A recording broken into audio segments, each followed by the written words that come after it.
Good morning, good afternoon, or good evening, wherever in the world you are. I don't know, but I know where you are on the internet, and that is here for the Collegiate Champions League Finals featuring Warzone, where we have 6 weeks of build-up, all boiled down to this. My name is Confused Caribou. Alongside me is the JJ, the only JJ that casts, and here we are. We're finally made it to the finals. Can't give enough credit to all the players, all the people that helped get us to this point. And JJ, are you ready for tonight's action? What an intro. You are pumped tonight, Caribou. I'm really sharing in that excitement. I most certainly am excited because we have indeed arrived at our final 6 weeks, culminating to this moment. These guys, I'm sure, are gonna bring it. But before we get into that, let's go ahead and thank our sponsor, as of course we couldn't have done it without them.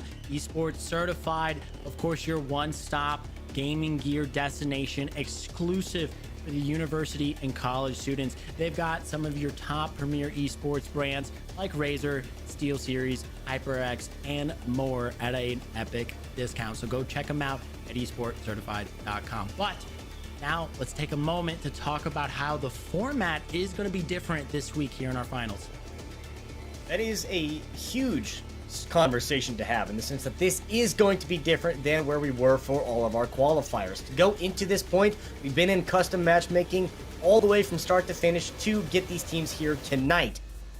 But now tonight we're going to be going into public matchmaking where the players will have 3 hours, so still playing in the trios format, but we'll have 3 hours to play and turn in every single score that they possibly can, and the top 5 scores that will get cashed in are going to be the ones that count for their total. So things are going to be a lot more interesting in the sense that there's going to be a lot more numbers that are going to be flooding in. The numbers are going to be higher than what we've seen in the qualifiers, and things are going to get real crazy real fast. No, and I'm glad you brought that up, because we went from lobbies that were roughly around 35, right, 40 at the most, to now we're going to be in 100 plus lobby, 100 plus man lobbies.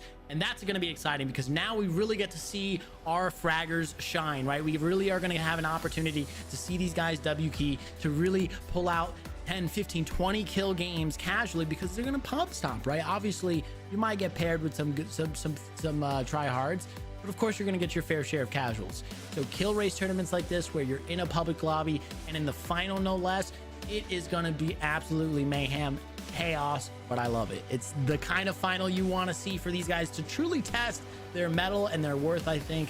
And I'm sure it's going to be an exciting one, to say the least. Absolutely. And to the point of you saying, we were in those 30, 40, maybe we ranged 44, 45 players in those first qualifying games. With that tenfold going into this one, it's going to be significantly more interesting in the sense that there are going to be teams that absolutely pop off, because what we saw teams doing was dropping down whatever location they wanted to, get their first loadout with $10,000 immediately, and then basically have enough if they didn't want to buy their second loadout, because there's a lot of free money laying around, they could at least just wait to that first zone to get their second loadout in.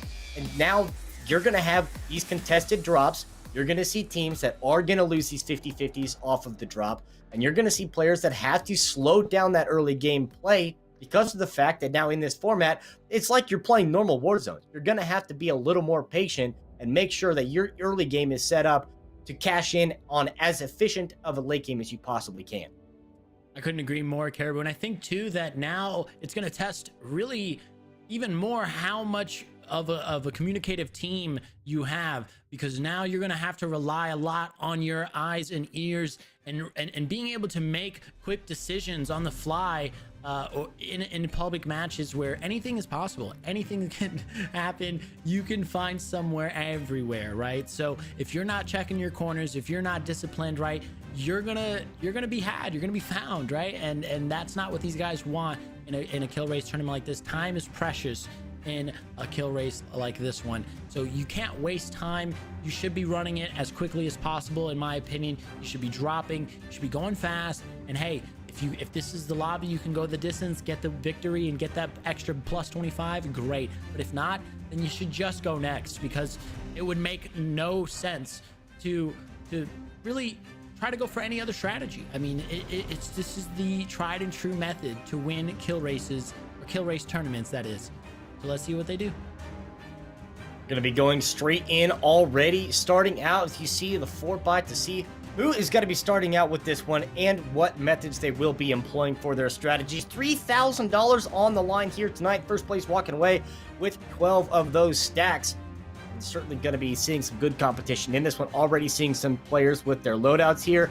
And I think in difference maker, the fact that these teams now that will be getting their loadouts, probably not going to see as many Kar 98s, as many sniper rifles that are going to be coming out from these custom loadies, because, well, you have 150 other people to deal with. So naturally, I don't know if that's going to be the play. No, naturally. And I think that you've got a pretty fair assessment here. I think that just like you mentioned before, this is traditional Warzone that we're talking about now, right? You want to just play the run and gun, frag out as much as you can style to really maximize your chances of having high kill games, as well as potentially getting in that final circle and getting extra points, because obviously if you get that victory royale plus 25, each kill's worth 2, that's like equivalent to a 12 kill game right there, just for securing the victory, right? So it's going to really test whether or not these guys are just fraggers and they really can't close up, or which teams are capable of doing both, dropping those 20 kill games and securing the dubs, because I think that is what's going to really determine our winner here today. Absolutely, and we're still going to be seeing a lot that is happening between these loadouts for these AUGs coming through. The FFAR is going to be very prevalent as well. Starting to see a few more of variety in the SMG category, the LC10s, the MP5s, every once in a while maybe an MP7 if someone's feeling a little cheeky. The 74U build if it just fits the player better, but pretty standard for the AR sets. I'm curious what the secondaries are going to be. And the thing that's really started to take note of an interest in this game is that secondary perks, you know, Ghost might not be a necessary thing anymore because of the fact you're not in these custom lobbies. You don't have to worry about the rest of the players you're competing against hunting you down. You might be able to take something different in that second slot. You might be able to just keep and cash in on the overkill, if not go with that high alert secondary, because I think that is starting to gain some traction on these picks for the players when they get into their perks and that nitty-gritty details of who wants what. And that's the conversation that you want to have with your pros and with your up-and-comers, right? The min-maxing of your loadouts and of your perks, and recognizing, you know, as the meta shifts, as guns come in and out of the meta, and different goals need to be met now, it's important to reassess. Like you said, it's not... you don't get to the next level if you just autopilot your perks. Well, if this seems like, you know, it's worked for so long, why not just keep running it, right? It's like, no, that's what separates the good from the great. These guys recognizing that and be able to make those modifications to the loadouts is going to, I think, potentially be an X factor or make the difference in the end. It's going to be a lot of variables these teams are going to have to deal with and see what kind of plays they're going to make on this one. You see some marksman rifles still going to be coming out time and again. Finlandia holding on to one here with an interesting loadout in the sense that you're going to get a little more range, a little more accuracy with that laser on the end of it, but the scope is certainly not going to be a whole lot for the actual visual range, but it is going to be at least something you can work with on those mid to kind of longer fights. Just not the typical, you know, 4-6 times or whatever that a lot of people running with that car. No doubt. I mean, personally, I think I favor more or less the 4 times. It's a good range to be able to still accomplish your mid to long range shots, but also take some quick scopes if you need it. You know, short range if the situation calls for it. Obviously not optimal. Trying to take these shots here in the distance, gets an armor crack, but also sees some glints and some fire headed his way. He's got multiple glints looking at him here, Caribou. I don't know if he should be taking as many chances as he is right now. Really, truly in Vegas fashion. Yeah, I'm kind of surprised that none of those are, you know, even hitting on this, but, you know, with the XM4 secondary, another one of those things that's starting to kind of come back around a little bit. And I think with the ARs, you know, great, like there is the AR, right? It's the AUG. That is the one that everyone's going to use because that gun in a 2 burst will shred anybody. They're down. They don't have time to react. That's it. When you get into the secondaries, that's when you start to get, okay, there's a little bit more conversation that can open up. You can go with the FFAR, you can go with the XM4, you can go to whatever, you know, you really realistically want to build. So there are a whole lot of options outside of that number 1. The number 1's the AUG. That's it. That's the end of discussion. Number 2, well, dealer's choice. Yeah, I agree. I think that FFAR is obviously still a favorite among people who just are comfy on the weapon, right? But the AUG, I think, is just a superior weapon right now. I mean, it's just so low effort to benefit ratio, right? Like it's the amount of skill necessary to actually accomplish what you need with the AUG is actually not a whole lot, especially when that was nice. Oh, maybe the 1v2 gets the armor crack and the down. Maybe there's one more lurking though. Has to be careful. Gets the finish on 1 though. And he get the second. I think he might have gotten it through a teammate, but nonetheless, I mean, this is just a prime example of you know, what I was about to mention, and that the AUG, well, now he picks up the AUG. The AUG is great because you can run it with a scope. You could also not. You could just, excuse me, greed for an extra attachment, and it'll still get the job done. Like I've seen, you know, multiple streamers do this, and it's just, you know, it's too good to pass up now. And even if you feel like you're just a better FFAR player, I still think it would be worth picking up the AUG and seeing how it feels. Out of the secondary attempt, I mean, there's also the ultimate cheese that you know, fingers crossed, I would hate to see this because it's just, well, it is I mean, and I like the way you put it, low effort in the Strela. That thing is a literal laser beam, and sure, you only get like 2 rockets with it. You get 1 and then you get 1 in the pocket. But that rocket launcher does not have a drop. and it has like virtually infinite range. And so if there's anybody that is within any remote distance that has line of sight, you can just fire that thing and point and click. That's really all it is. And it's something that I would really not want to see, because it is the ultimate cheese, and it's frankly should not be that way. There should be adjustments to that. It's new tube in 2021. I think it's even easier than that, because you don't have to account for the drop. It's just a straight line. At least there was some small amount of skill required to do the noob tube to account for the drop. So a little bit of finesse was required, but yeah, no, I agree. Trail is just kind of toxic, and maybe Activision will do something about it. Obviously, they're known to listen to the community actually pretty well. I'm surprised even throughout Call of Duty's history, it's kind of had a controversial history of like being loved or hated by the community at different times. But I think that Activision's done a great job with Warzone. I think they're constantly updating it in the right ways. They're putting out hotfixes that make sense, that the community wants. And so obviously it's probably going to be a little bit before that happens or goes into effect, but you know, it might be on the docket. Yeah.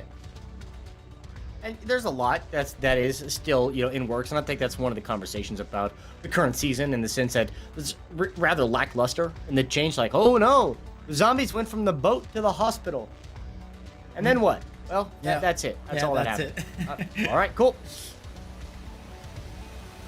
Well, in this building, looking like there's a few squads here.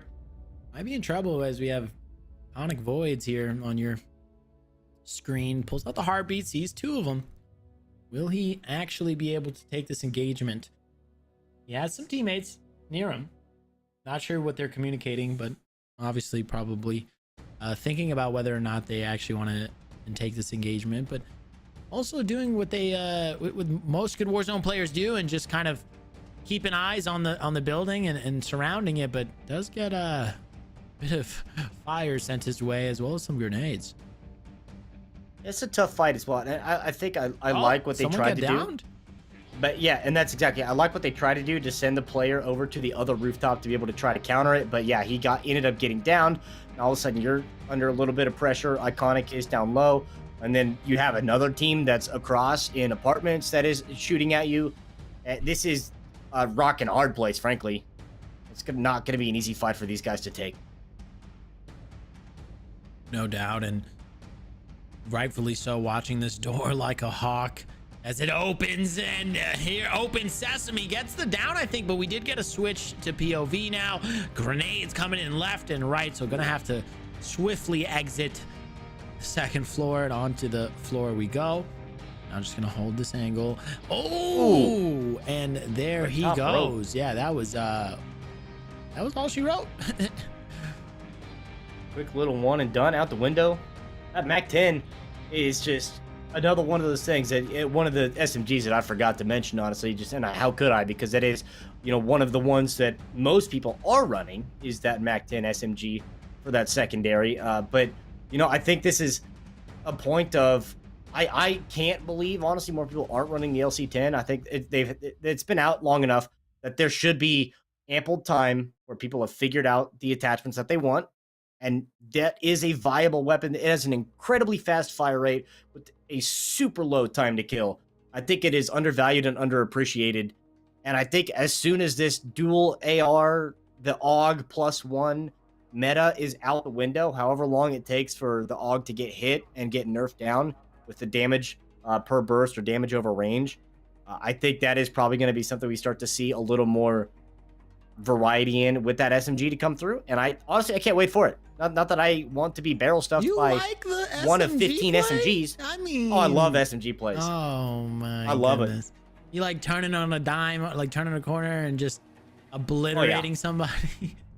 I'm the guy that has a stupid high sensitivity running around with Marathon Pro and my one of those. And I'm just cranking like 620s. No, like you won't even see me come around the corner, but I've turned around 4 times and you've downed 3 monsters. Dead. I mean, G Fuel. You've. Well, I was thinking maybe in the Xbox days, but nonetheless, I'm more the opposite. You know, I'm a real sniper by heart, And so I'm more of a slow and methodical-esque player, and I really truly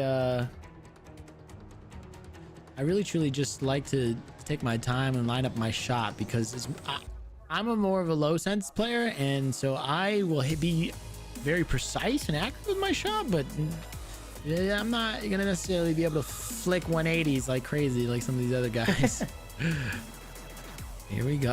Ooh, nice little team wipe there from Iconic, holding down this roof like a champ, and of course none other than the AUG in hand.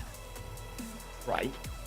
I like this play as well. I mean, this is the extension of the play that we saw earlier, where now you do have, you know, the player that's taking control top bank. Obviously, you lost one teammate in the mix. Gonna have to buy him back. Your teammate is on the ground level, taking the fight, you know, shooting down at the other players, where they've got this kind of little bit of a trap set up here.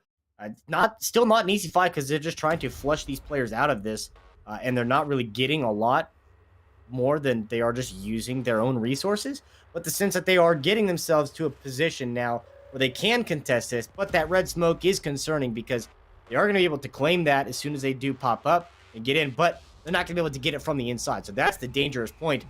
And if he still had that thermite, that's going to go right over the top, and that's going straight in there, and they're not going to be able to pick up their loadout. So this is more problematic now, because you know this other team's got their loadies, and this is not an easy fight to take. That AUG. That AUG. Man, that AUG though. Can I get a that AUG though in chat, please? That AUG though. But man, oh man, Iconic really just making it look all too easy on this roof, as he's now going to parachute down, get in this building, sees 3 heartbeats, and recognizes one in his close vicinity, but has to rotate around as danger is still present. Ooh, and tries to run up the stairs, I think a little too early, Caribou. He just didn't realize the other player was held down at the top of that staircase, and that'll be the end of his run. Valiant effort, though, to say the least. Yeah, certainly a good one. And I think it's just, you know, looking for motion. You're looking in a dark staircase already. You're just expecting that you would see the character model, the other person sticking out in that point. But just because of the fact that they had that barricade up, you don't see it. You don't see that motion out of the corner of your eye. So it's not enough to catch your attention, and they just get the shots over the top and able to get that. I like the challenge, though. I like it was a good engage off the start. The Mac 10 through the railway, and the staircase. It was the right play to make, in the sense that you have the pressure on. You might as well. You already got one down. Just continue to add to the pressure. You get the second down as well. And then it's just a matter of, can you pick up the third? Couldn't quite take care of business, but seeing in the 4-box, got some players dropping in on the right side as Gulag is closed in the late game. We do love the 4-box as we get that some sports network I probably shouldn't mention, Sunday for I don't know. I was gonna say it, and then I was like, maybe I shouldn't just say that. But anyway, we're in the zone of a color. Yeah, exactly. Yeah. You know where I'm getting with that. Oh, I know. It's 8 just hours uninterrupted. Exactly. Hey, peak watching there. Now in the gulag though, here we've got Mr. Pistachio himself. Saw him do some pretty good work in weeks past, and we're excited to see if there's going to be a shake-up here in the top rankings, because obviously we've had schools like Northwood and West Virginia in the talks and constantly staying in the top ranks. But I really want to know who's going to pull out ahead here in the race and really just kind of put down their foot and let everybody in the around them know. But Mr. Pistachio getting told with a big no, not today. Just by that much. I mean, that's the right play to go for the supply run, try to get your teammates back is in a cost-efficient manner, but couldn't quite take care of business there. And on the other side here, in the in-game situation, top 20, top 7 squads, you know, trying to hold on. That's closing in. Not in a great place. I don't feel so good, Mr. Stark. But also with only 5 frags to his name, it's not really also a good game to be invested in, because something that I didn't get to really expand on earlier that I wanted to mention about kill race tournaments, especially from all the kill race tournaments I've casted, Caribou, and I'm sure you've casted. I mean, we've probably casted a few dozen by now combined. I've noticed that a lot of the times the players recognize that, hey, I'm gonna just go in and I'm gonna just try to frag out and do me and just go beast mode and absolutely ham. And if it works out, awesome. And if it doesn't, that's fine. We go next. We've got 3 hours. It's better to run a 5-minute Warzone game than a 20-minute Warzone game that we actually don't receive the points to time spent ratio. You know what I mean? Like, it's not wise to invest too much time in the game unless it's really worth it. Yeah, just another one of those resources you have to take into consideration in the way that you're going to be taking the approach. Because yes, exactly that. You can go in, pop off in the early game, you get 3, 4, 5 kills. Cool, great. You go to the gulag. Hey, you know what? It is what it is. At least I got that many before I went to the gulag, potentially to get one more coming out. But if you're in a situation where you drop in, you're going Superstore, you get 1 down, you don't even get the full kill, you just get 1 down, and then you're going to the gulag, and, well, guess what? One of your teammates is also in the gulag. Your third one's probably calling out, you know what? This is not it, Chief. We're going next. We're going to back to the lobby. We're going to find a better lobby where we can start out a little bit better off than 1 knock and two of our teammates getting killed. Precisely. And I hope to see, too, a lot more aggression, noticing or being more aware now that, ooh, nice little headshot there. Just awareness, peak awareness right there. And this is what I mean, is that, like, now that they're in a public match, there are players everywhere. So just play your game. Play how you would play on stream or just at home in your spare time. And just frag out, have a good time, but also recognize, have presence of mind. Yeah, that was a nice little shot there from the southwest, it looks like, or southeast, I mean. But wow, gets the down there, and the assist comes through. But ooh, he has to be careful. I can't even see because his camera is covering up the rest of the information of the lobby. But now that I'm looking at the mini map on the left, I realize it's a very late game scenario. This could be a Warzone victory. Yeah, this is going to be, absolute in-game situation here. You got a player down. You had Teddy. That is going to be a victory for them. Okay, so that's going to be 25. And there was an 8 player on their team that had a double digits. I think that's going to be number 10 there for the one we were spectating. So that's at least a 15 kill game on top of a 25 point. I mean, that is a huge game very early on for the University of Illinois, picking that one up. Not going to be ashamed of that one. I would not be surprised to see that in their top 5 scores at the end game. But that's not to say that there hasn't already been 3 other schools that have done that. This is true. And I think that's why it's even more of a reason that you stay aggressive, you stay kind of in this fast-paced mentality. Yeah, taking third there is going to get a good helping of placement points, but not quite the 25. I didn't catch quite how many frags he had, but as you can start to see across the board, we're starting to see numbers in the 10-12 range pretty casually. So we're going to start to see these guys put up better numbers now that we're in these public lobbies. Yeah, and that's another one of the things that you touched on pre-show. There's now with the full 150, you have these opportunities where players are going to be getting 20, 30, upwards of 40 kills potentially across the squad. I don't expect to see any like 30 bombs or 40 bombs from any of these players. Not to say that they certainly can't do it, because there is absolutely a realistic chance that there is a couple of players in here that could. Get your shroud on. These numbers, it's going to be higher. It's going to be harder to catch up, especially if you let these teams really run away, if you let them get these frequent high kill, high placement games. I mean, it is not hard. We've talked about the fall off between these top 5 placement points and then down from there. It's a waterfall, and you cannot all of a sudden find yourself caught in the current. Well said there. Now doing the ring around the staircase here together, playing Stair Simulator, and you gotta love it. This is peak Warzone gameplay right here. And they kicked down the door. Of course. They knew they were there. They had the heartbeat. They had the info. Gets to the high ground as wise man would, and immediately excavates that squad from this roof. Get the double. They're not done yet, though. It's a good sweep of this rooftop, though. A little breach and clear off the top. And I love, just how long it took them to get up there. And then they just, you know what? We're going in. A couple other players still up there. You don't want to take this fight alone. You got the cash now. Hit that redeploy. See what you can get out of this one. If you want to be nice, buy your teammate a armor stack. I don't know. Maybe. No? Okay. You said breach and clear, Caribou, and it immediately reminded me of that Call of Duty Modern Warfare secret mission.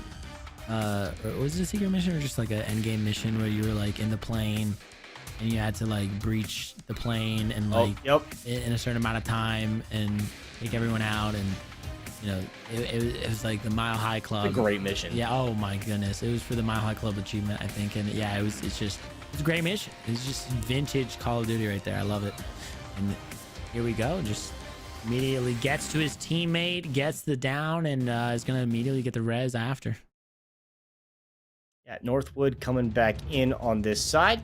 Very early on, got a few kills already fighting around the firehouse in the airport. Another one of those locations I wouldn't be surprised to see a lot of people pay attention to, just because of the fact that it is relatively contested. There are a decent handful of teams that do end up dropping here, so you are in one of those places that you can pick up a good amount of early game kills to try to continue to build some momentum into the mid game, getting that first loadout, and then just spreading your havoc across the rest of the map. Plus, if there's a helicopter spawn here, then you get that much more mobility.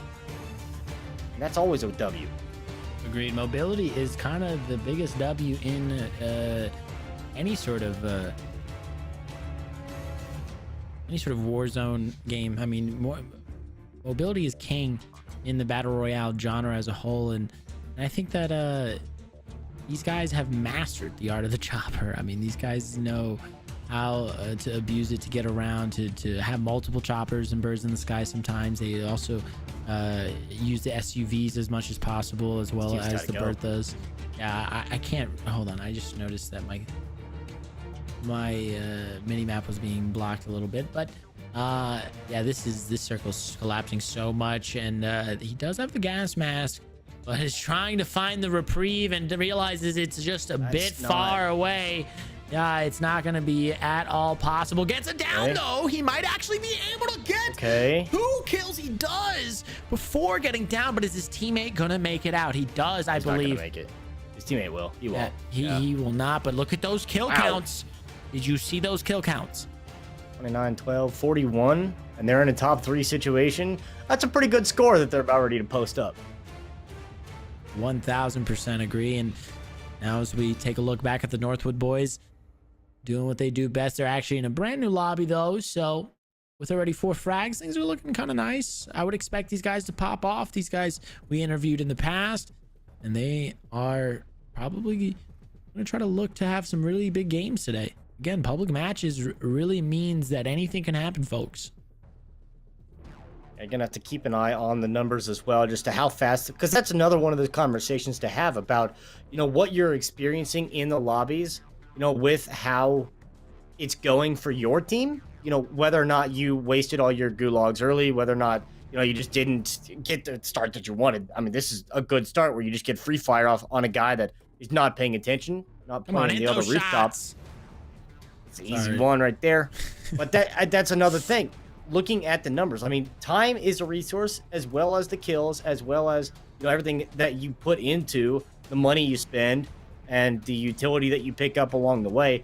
Another one of those things is the actual number of players in the lobby that's still left alive. If by the end of zone number 1, as the circle starts coming in, there's like 100 players left and already a third of the lobby's gone, or you get down to where it's the end of the gas number 1 coming in and there's 50 players left, that might not be the best of lobbies to stick around in, because all of a sudden that is going to be a whole lot of open area in Verdansk that you just cannot mess with. You can't find anybody, and it's just going to be a very long running simulator. Very long indeed. I gotta say, a running simulator has never, felt so bad though, and in PUBG. I remember those days. Oh my gosh. Ooh. Those days were so awful sometimes. You would literally spend more time in the menus and running than you would ever actually be in combat in that game. And you're just like, well, this is just gonna be our day today. But here we go. We might actually have some action here, as Crit sees someone in an SUV. He throws a Semtex, gets the armor break and the disable. Sees one, maybe two. Okay. Yep. Is it going to be three? No, just the quick two and the team wipe. And that'll be a quick two added on to whatever his total is, because I can't really tell.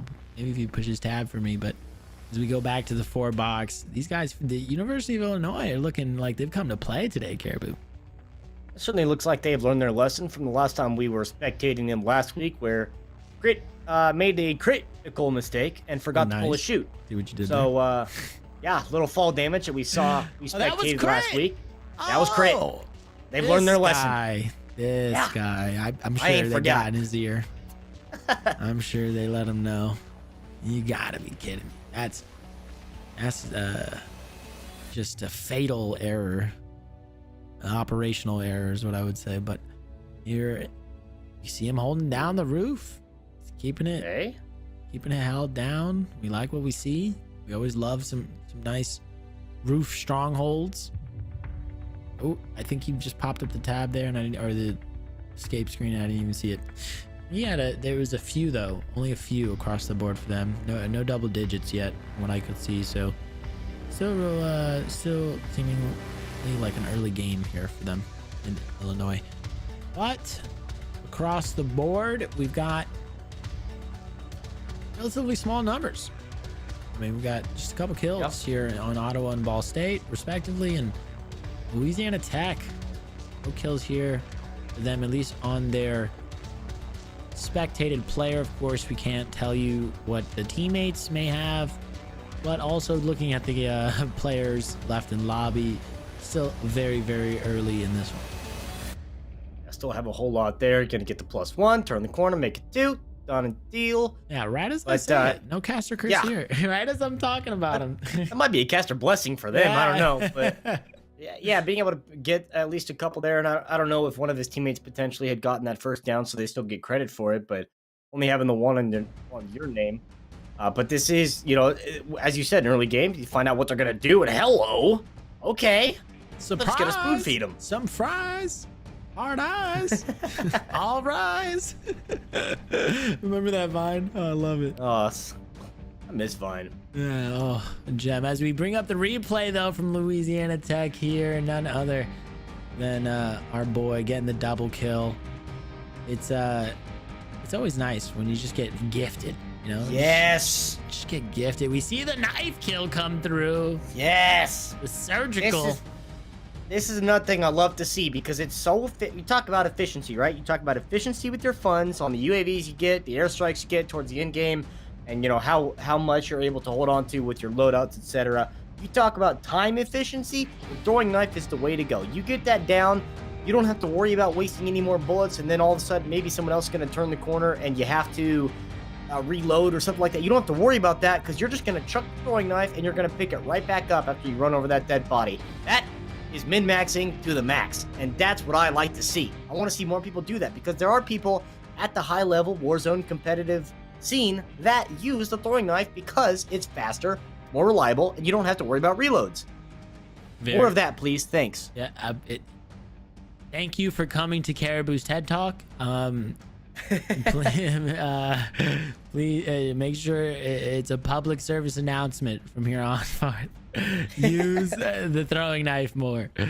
But no, I mean, the logic is sound, and of course, as long as you have a decent aim, it's not that hard to hit that throwing knife once they're down on the ground crawling around. Like, they're not actually moving a whole lot.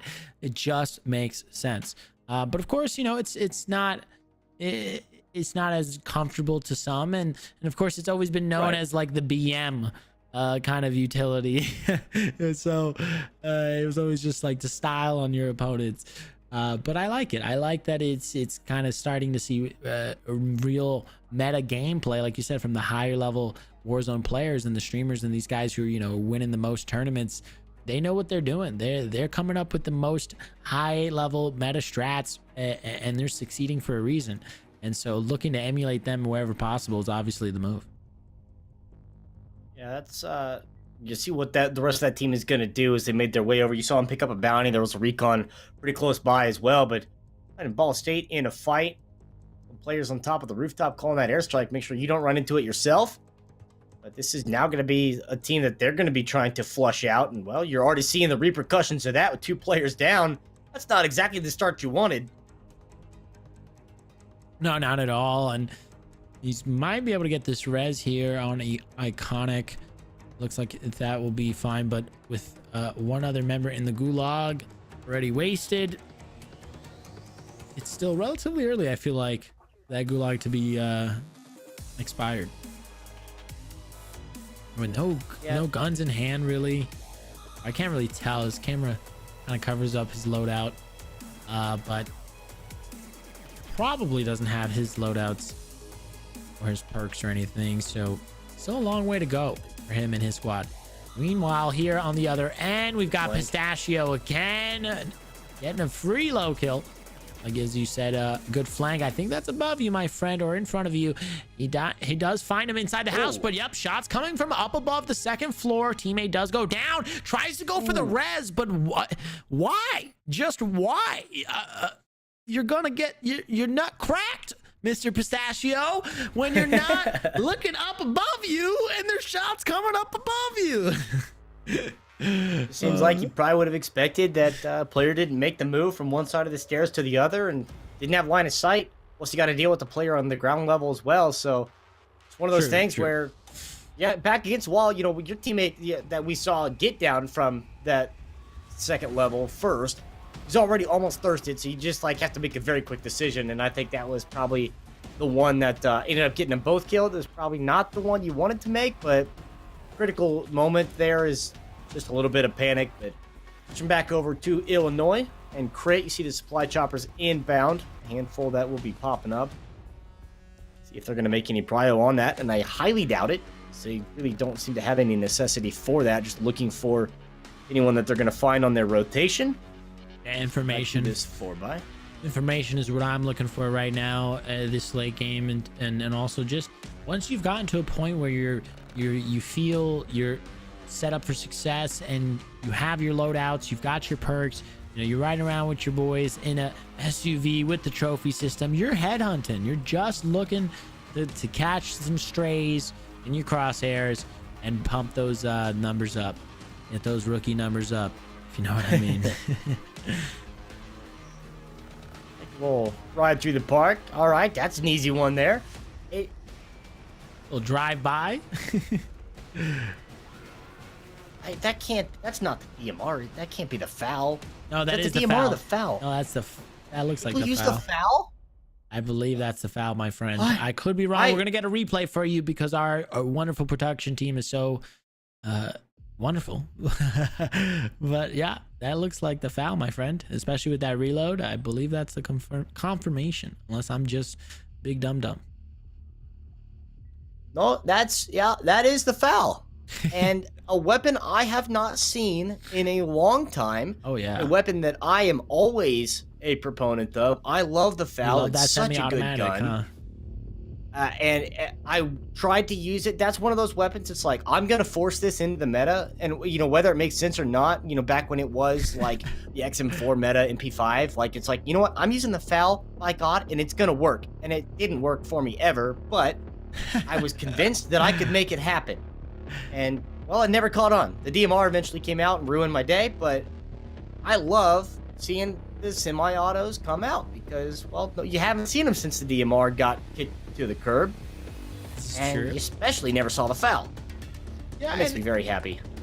Hey, and I'm not even opposed to you. I feel very much I'm in the same camp as you, and I'm a big fan of semi-automatic weapons just because I'm a sniper, and I like just, you know, posting up a shot and just taking, you know, good calculated or precise shots. And with the foul, if you're precise enough, you're gonna get people down really nice and quick, because that gun hits hard as long as you can hit your shots. I mean, put that gun in the hands of Shroud and he's gonna just take heads off, right? And so I'm a big fan of semi-automatics as well, and I'm glad to see it in play here today. I mean, we'll see if it actually has much more success. But beautiful Semtex from downtown there for the team wipe. University of Illinois right now is looking like poised And I like that play as well, just, being able to flush them out of the building. At that point, the comms to your teammate is light that SUV up, and I'm going to throw a grenade, and the explosion is going to be able to kill all of them. You don't have to worry about it because, granted, the Semtex alone, even with the stick at full armor, is not going to get a knock and on any opponent ever. It's not going to happen.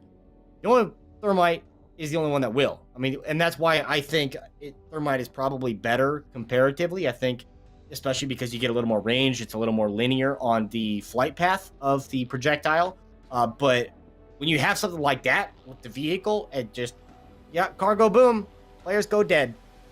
Efficiency. I'm all about efficiency. Oh, I agree. Here we go, Northwood playing that aggressive style they know and love, but sometimes just resulting in a sour outcome, and you can see it on his face there. Just not happy with his current performance right now, and rightfully so. These guys are talented. These guys are very, very skillful at the game of Warzone. We've seen them do some amazing things. They've pulled off Warzone victories and had MVPs in weeks past. So they obviously have probably tried to prepare their hardest for this final this week, and it doesn't really matter what you've done in the past, because as we've stated already from previous weeks, that this is the final and the scales get reset. If you didn't know, folks, the scales, all of what you did in the past, well, that was really just to get you here. Now that you're here, scales are balanced, and you got to prove your worth right here, right now, in the top 5 games in the next 3 hours. But look at this. Caribou White Troll is in, or Whole Troll, sorry, is in trouble. Gets someone to drop right in front of him, and my goodness, the timing. Thought he was going to be able to get the res off in time. Does not. It's immediately downed and thirsted. Prime pretty much all the way down, but will be out and sent to the gulag as we take a look here at Teddy and the boys of Illinois again. Just forced to the spectator for the time being. You see the chopper still roaming around. Not an easy fight to take out in this field, especially if you have to deal with the fencing in front as the rotation's on. But the benefit out of this one is you do have this at least angle covered. You're forcing this team to run long. You're going to make them go all the way out of cover, and you're going to be able to hold them in the gas for as long as you possibly can, because you don't have nearly as far to go. But there's still just not a lot of cover that you have to work with. You see the flare in the air. Someone that just got popped back on the other side. Capo here is going to be getting tagged a little bit from that left side. We saw a player go behind that bus. This is going to be a fight that eventually you're going to have to pull the plug on and try to get into cover, because, yes, you're holding them, but at the same point, they're kind of holding you as well, because they could just make the gas play and take some shots at you in the back. Well, we're seeing Teddy's perspective as well, just got switched to Teddy's perspective. And as we take a look at the kill counts, it looked like I saw 9, 8, and 5 respectively. So that's, my math checks out. That's 22 kills right now total for them. And if they can somehow get this Warzone victory, even though this position I'm not very favorable of, if I'm being honest with you, Caribou, but if they are able to squeak out a victory here, that's almost a 50-point game, and that's not including any kills they may get between now and winning. So this looks terrible. Actually, I now that I see where that last circle is, I am not a fan. A long ways to run.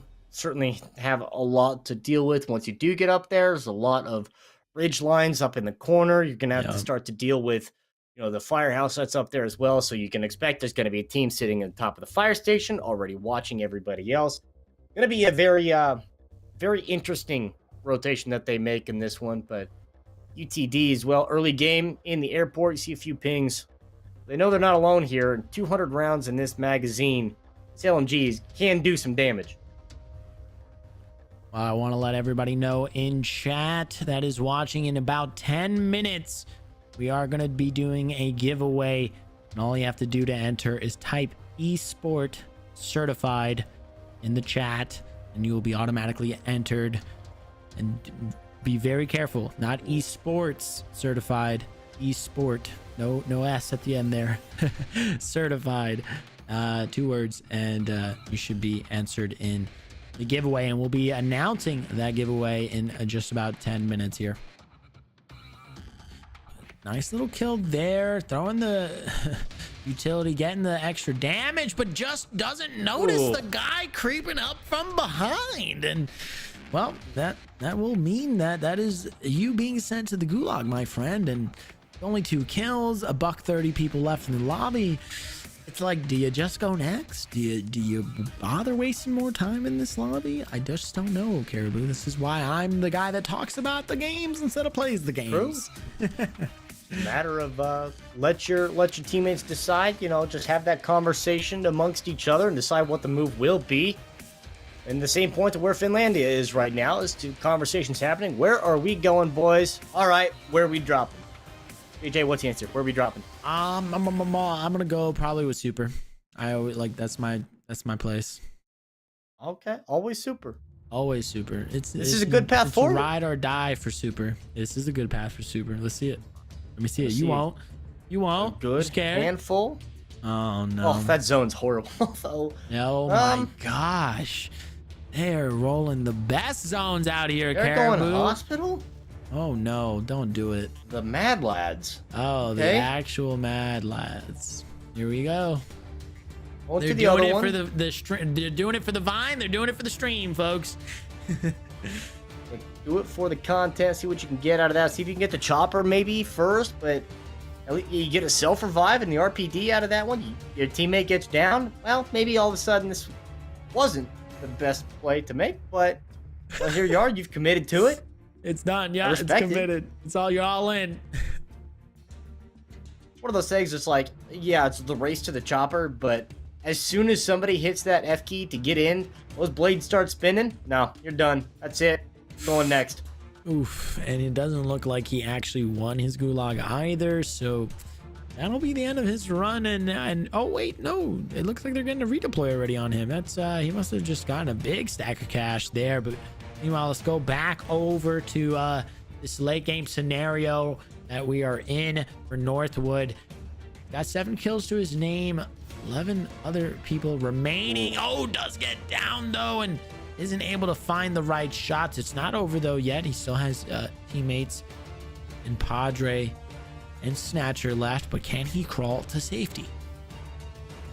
Just making the move all the way back, trying to get to any amount of cover using those loadouts in front. It's providing at least a little bit. So now you got the rock as well. And if this is a point, you know, you've probably gone far enough back that they're not going to really worry about it. But you know, going into top 5, there's 9 other players left, so you know those aren't full lobbies or full squads that you're going up against. And the fact they used a cluster strike, it looked like they used an airstrike as well. So starting to see those utilities, the threat of the lethals coming out in the pocket. So you don't have to worry about that anymore. It'll be very interesting to see how that in-game will shake out for them. Over to Oklahoma here now for I think the first time today. We've gotten a chance to take a look here at Oklahoma, but they're in a mid-game here with just a couple frags, but a little less than half the lobby remaining. Pulls out that heartbeat sensor, and we've seen how much the heartbeat sensor is just a staple here in Warzone and in this tournament because of how effective it is, really. Just providing you the information you need. I mean, look at this. That was just freelo. Absolutely freelo. Good shots. Able to get that. Crisis averted. Bounty averted. Player had no idea. It was just a matter of, okay, it's got to be in there somewhere. Who knows where, but it's got to be somewhere.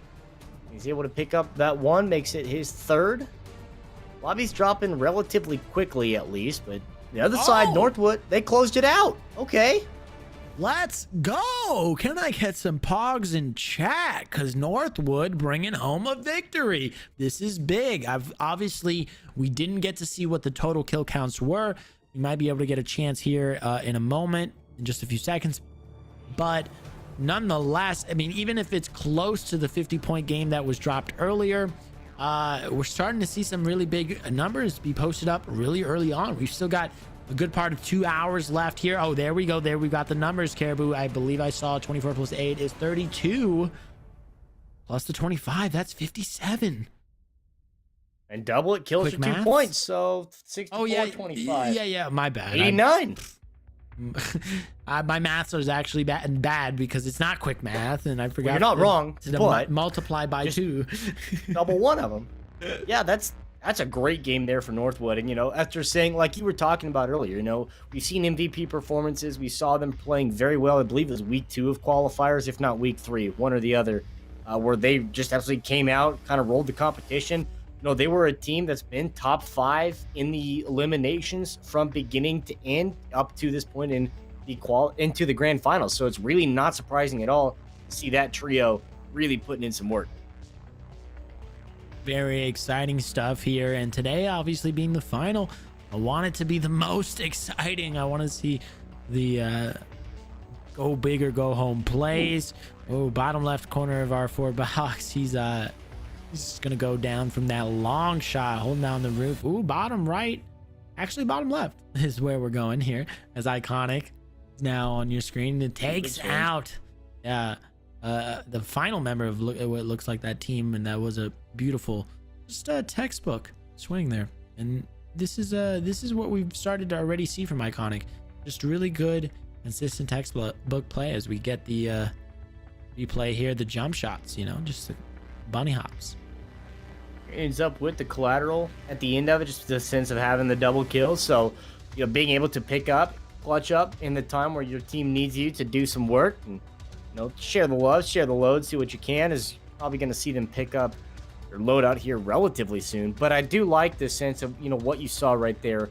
Made sure to reload the weapon before he swung that corner, played it smart enough to know, and at least understood to, did the small swing first to check the lane, see if there was any line of sight. Imagine with the comms or with his own vision right there, that would have seen the player that was behind the trash can up on the next level. So being able to then swing it a little bit wider, a little more aggressive, and just take the shots, catch that player off guard.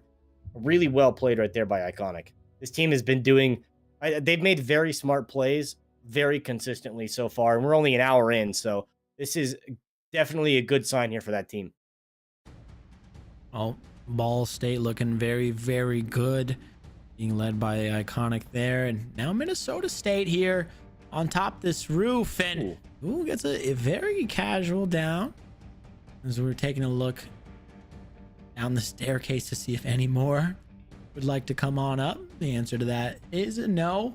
Razor on your screen here. Oh, gonna get down though immediately from a distance, from afar. I do believe they are in safety now, and you might be able to get the res. Yep, you get the pickup. There's only a couple kills on this team thus far, so still a very fresh and early Warzone game. But things might actually be coming to an end very, very soon. Well, of course they still have their gulags, but I mean, once you've got your gulag expired this early, I mean, do you just go next? I mean, I would probably back out, to be honest. Yeah, not looking in the best of situations there for him, but still have time to decide, based off of how you it does lose no go time backing out in the gulag. Right, yeah, but maybe you get 2 more kills here. Maybe that's the makeup that you want. But the other side, people that aren't lacking in kills, is Finlandia, as they are cleaning up business here towards the downtown district. Like picking up an easy couple. Nice little 2-piece there to make it 3 total for Finlandia's point man here. And as we take a look back at the 4 box, this is going to be the replay, I believe. Yep. Yeah, this is just very nicely done, executes easily and well with that. I'm not really sure how I feel about those attachments, but we're not going to talk about it. I'm not going to judge another man's loadout, because whatever makes him comfortable and happy, he should run. At least that's what Activision is trying to sell to us, Hey, you do you, and well, good luck with that kind of thing. Exactly.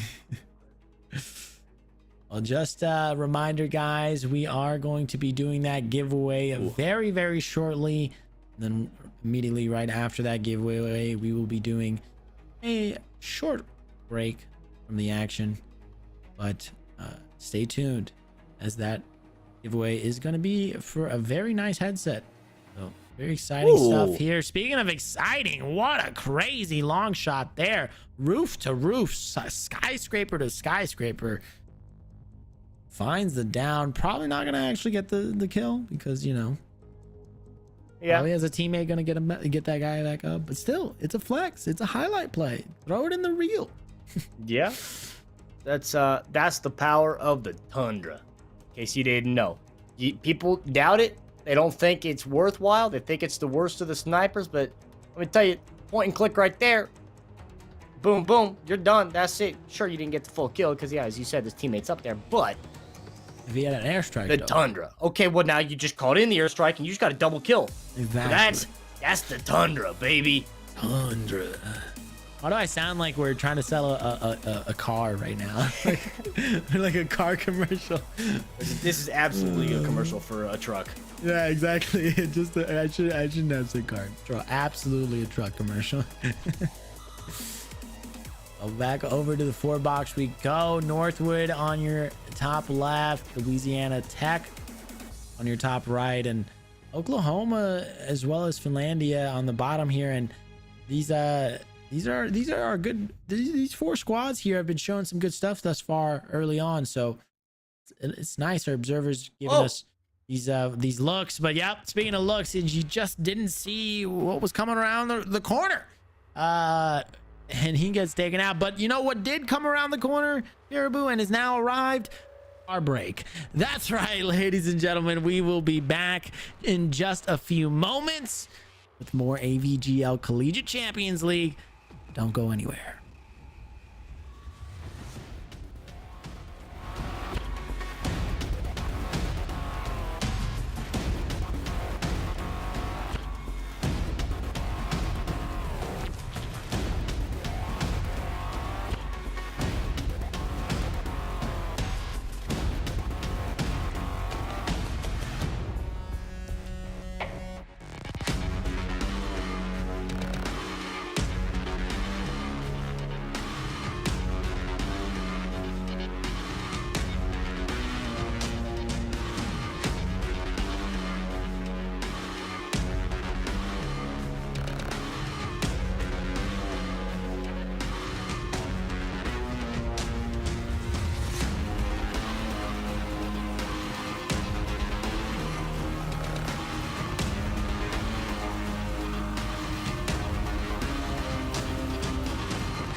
In 2020, we interrupted your regularly scheduled programming to bring you $250,000 worth of scholarships through Intel Inspires. Now, in 2021, we are the regularly scheduled programming. We are proud to announce the new AVGL high school program, backed by a myriad of colleges, influencers, and esports professionals. Up to $400,000 worth of scholarships, paid esports internships, content creator camps, and 50+ exclusive tournaments and events.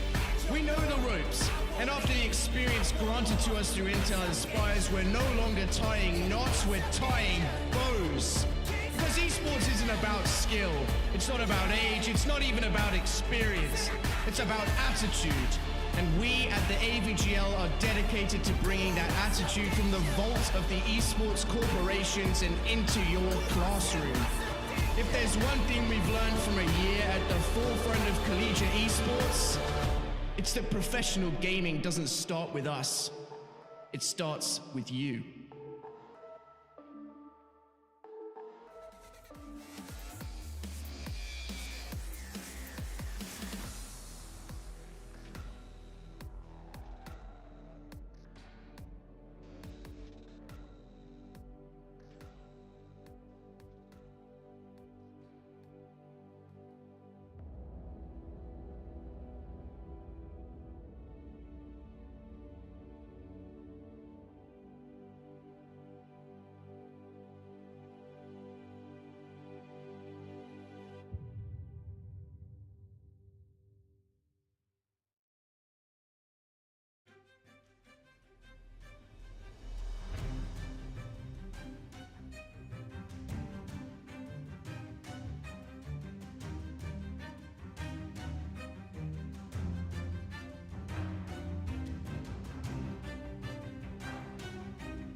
Hello everyone and welcome back to the AVGL Collegiate Champions League. My name is JJ and of course joined alongside me my co-host Confused Caribou.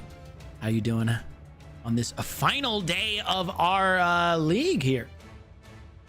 I'm doing, man. Let me tell you, I'm excited for this. You know, in public matchmaking, changing things up, seeing these people pop off and watching these numbers spike up. And, you know, not a big guy on numbers. I don't like counting. I don't like math. It was the bane of my existence in college. So it's not really my forte. I let other people do that. But when it comes down to numbers, nobody does it better than Esport Certified because they're going to save you lots of numbers. You go to esportcertified.com. They are the gaming gear destination exclusively for college and university students. You can find out the premier esports gear from those big companies, you know, Razer, SteelSeries, HyperX, and more, all at those epic savings. Lots of numbers saved, especially when, you know, stimmy checks coming in, tax season coming around. It's that time to save some money, and Esports Certified is going to do it the best. So shout out to them to put us here in the AVGL Collegiate Champions League with Warzone. And, I mean, it's the perfect crowd, right? These are all college students competing for, not only in the sense of, well, you got $3,000 on the line. Maybe that's where you're going to spend your money. Get some new peripherals for yourself. Yeah, and of course, like, to your point, you're getting paid through left and right, through Stimmy, through refund, right? And winning this tournament, of course. So you're going to want a place to spend it, but of course, save some money while you're spending it. So all the best brands over there at Esport Certified, check them out. They've got some great stuff. But Northwood here dropping a little early, it looks like. There is one more member of Northwood still alive, so not quite out of that game yet. And nothing to feel too bad about, even though his reactions get me every time. He looks like he's like lost everything. That was like the end of it, you know, like the last game he could play. It's like, don't worry, man, you just go next. You know, like keep a positive, you know, head and keep your team morale high. I think keeping your team morale high is very, very important in order to secure these dubs and clutch up these late game scenarios. I'm not saying that, I'm not accusing them of anything, but his facial expression is making me feel kind of bad. Like he's taking it pretty hard.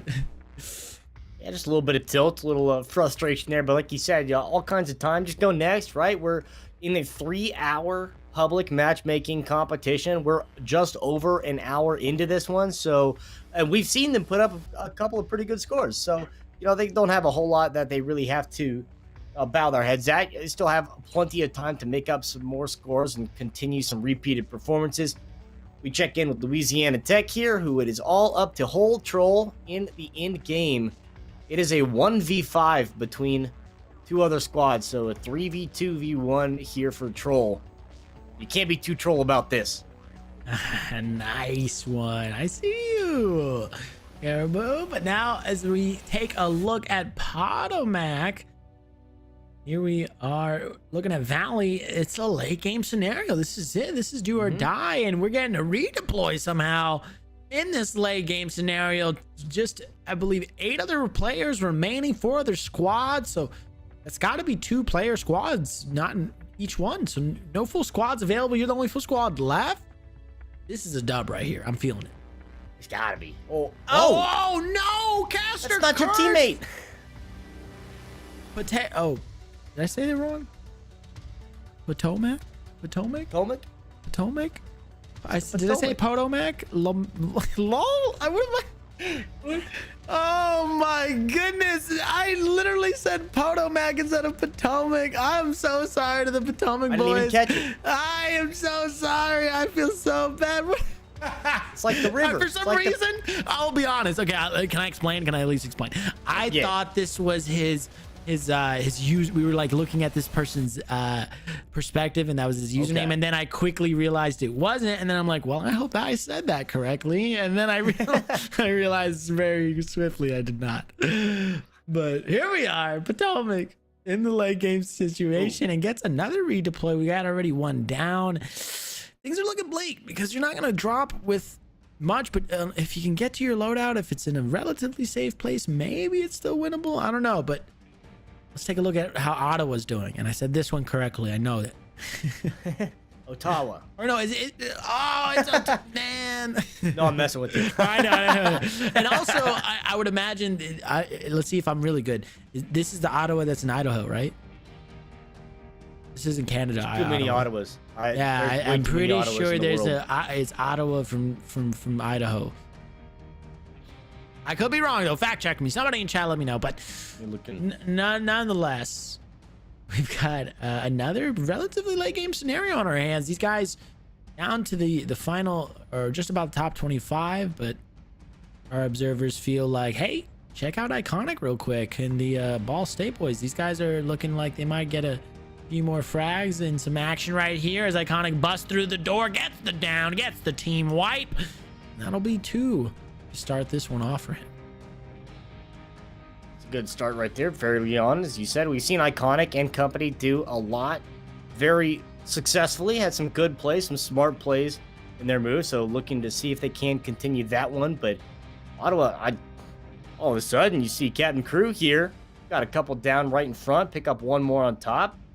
See some people rotating in. You see the flare in front. There's some shots coming from top of the stadium. Not going to make this rotation any easier than it already isn't. Oh yeah, this is looking like you're stuck between a rock and, well, another rock.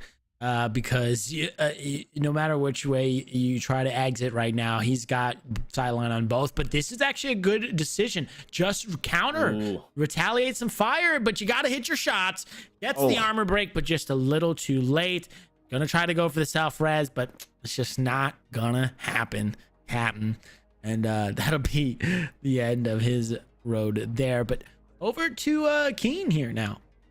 As we've taken, this will be the first look here from the Keen boys for the first time today. See what they're going to be capable of here pretty early on.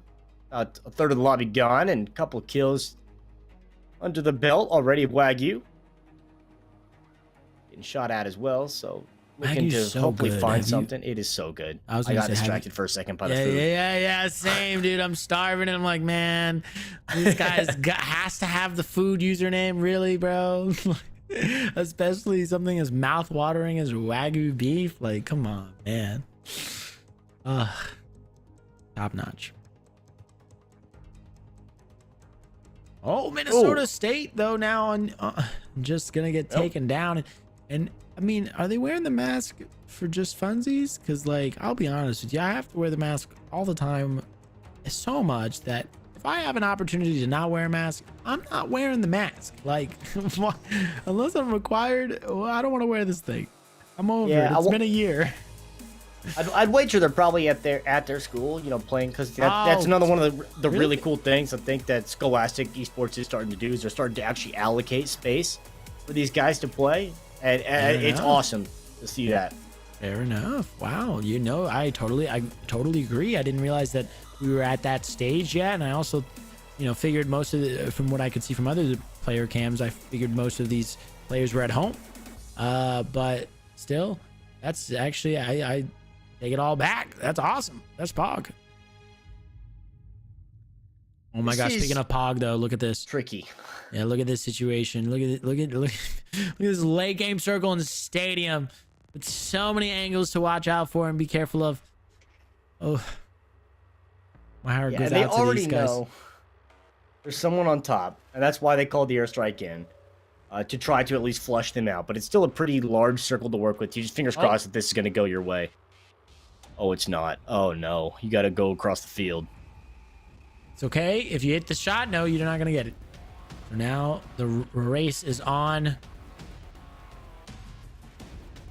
Put on the Nikes and run as fast as you can, my man, because you're going to have to not only move quickly, but also have your head on a swivel as there are people coming up from above. And yep, as predicted, Caribou, there is one up top.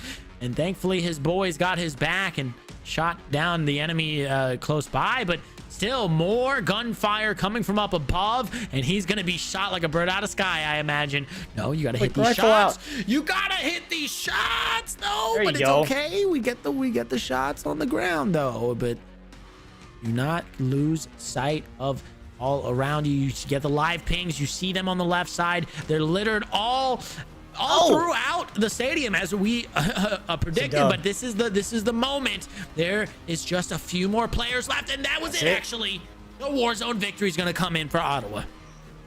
Able to get it down to the 3v1. All you had to do is make sure you get that last one up top, and they were able to take care of business right there. It was not easy. It was not going to be a situation that was going to be a freebie for them.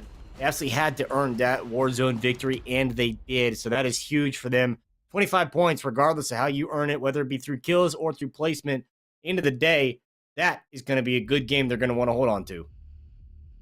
That's actually going to be our third Warzone victory of the day here in our tournament. We haven't even crossed the 2-hour mark yet, or we're actually just about approaching the halfway point here. So these guys still have plenty of time to play Warzone, plenty of time to accrue more points, right? 2 points per kill, 25 points for a dub. These guys can really start to rack it up if they have some stellar games here, but it has to start here and now. You've got, you know, just about another hour and a half left of gameplay. So this means that you had the first hour and a half to warm up, get your feet wet, make sure you are, you know, as ready to go with your team and in a kind of comfortable groove. Now this is the make or break time. This is also the time where thinking about your time is very important, and kind of factoring whether or not a game is worth staying in now. And this is something we've kind of periodically talked about throughout the broadcast, right, Caribou? The idea of, should I back out or should I keep trying to potentially win this game? As a wise artist once said, should I stay or should I go now? You got to know the answer to the question. Some people just don't know. And if you don't know, then you don't know. But yeah, they have to be able to start to, as you said, factor that in, figure out what the move's going to be. Because all of a sudden you're dropping to a place like this and you're not able to get this revive off. And all of a sudden you got 1, maybe 2 players to the gulag. That's it. This game's chalked. We're going to go next. But you do get the revive. You get an early kill. You have the contest available. So now you're going to try to take control of this area. And I think this is a decent setup, a decent start here for them. And, you know, you get the ground loot, it's the FFAR. And if you don't find anything better than an FFAR, hint, you won't, you just hold on to it until you get your loadout. Precisely. And of course, with this game being as early as it is, you have to be weary of people lying in wait in most of these buildings, or just hanging around, being littered everywhere, and especially in these buildings nearby. So rightfully so, being very precautious of the nearby buildings now, though, as we take a look back to Potomac, not to be confused with Potomac. And of course, none other than Phantom on your screen here. And this is a player we've talked about from week to week as being the type of guy that can really put his team on his back and show out, you know, just really put down as many people as necessary as he gets one there, and put up the numbers needed to win. So I'm looking for big things here today from Phantom, but can he evade the impending danger? Has to maneuver around and quickly plate back up. Only has 1 plate remaining after fully plating up, so has to be mindful that he doesn't have a whole lot. And he picks up a lot more plates. There we go. I'm chilling. Never mind. Get everything I just said. That was quite the very early birthday, or very, very early Christmas present for our boy Phantom here, because yeah, just getting full plates, getting custom loadouts of an FFAR and an AUG. Oh, you still lose. You got to win that though. I mean, you get 1, but you got to win those. Yep. Oh, teammate coming in clutch. Wow, very clutch. Already 12 kills on this squad from what I got to peek at right there momentarily, and that's going to mean that this could be a very high kill count game for these guys, because of how early it still really is in that Warzone game. So if they throw a Warzone victory on top, an extra 25 on top, a little icing on the cake, and really start to separate them from the rest of the pack. Real good start there. Exactly what you would always want. And the early game situation you see on this side. This lobby dropping relatively quick as well. Only have the 1, but you got a chopper right in front of you. Have to try to take this one down. You don't have a lot of ammo to work with, but hey, your teammates can help dodge out of that one. That chopper will still kill you in the momentum, but just going to be the road kill. And well, they're not done yet. You find 1, well, there's got to be another. For some reason, it just must be the place to go. A flock of birds in the sky, but hey, this is not a problem for them. You do get the one teammate down, but they're going to quickly pick him back up. No problem. And I have to keep their eyes peeled though, because obviously this loadout is going to attract a lot of attention. Yeah, gonna see if there is gonna be any more that come to it. They still do have a helicopter near. They are gonna start to get pushed from that team that was shooting at them. That's a 1 down, full kill right there. Snipe coming through is gonna be enough to push him back off. Plus your teammate's down again. Now they're getting shot at from the hills. So there are 2 teams right now, it looks like, that is trying to take this fight. If not, this team is split very well, and out there goes your forehead. Yeah, no forehead is gonna be big enough. Or, I mean, actually, that wasn't the right way to set up that joke. The better way to set up that joke was his forehead was so big, he caught that bullet with relative ease. And, what? It didn't post. They won't know. Exactly. But very, very tricky situation to be in when you're pinned down like that and you've got people from all angles and surprisingly still manage to stay alive. And that's obviously going to show their type of grit as a team and to be able to like handle that type of pressure and then rotate around, figure out a game plan or a plan of action to get away from that dangerous situation or try to minimize losses or stop the bleeding wherever possible. Even if you only get out with 1 or 2 and you can bring back the rest and it's a rescue mission now, it's still doable, right? It's still possible. But now again, we it's like I'm a broken record. It's like, but do I want to do it? Is it worth it? I've got the time ticking down on me. And is the time that it's going to take for us to bring you back and reset this Warzone game, is that the same amount of time we could just spend going into another Warzone game and getting 10 kills that we have right now?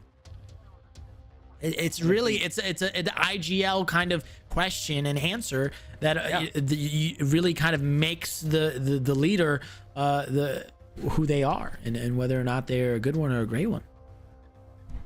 Yeah, it's gonna be at least make or break, you know, the difference between these teams that are going to be at the top, the ones that are going to be the legitimate competitors.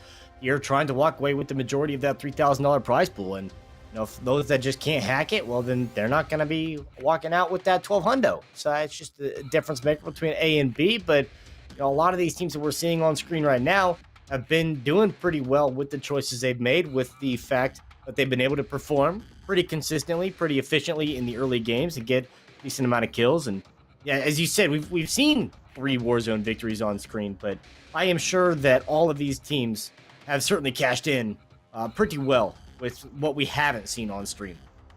Well, that's certainly hope, right?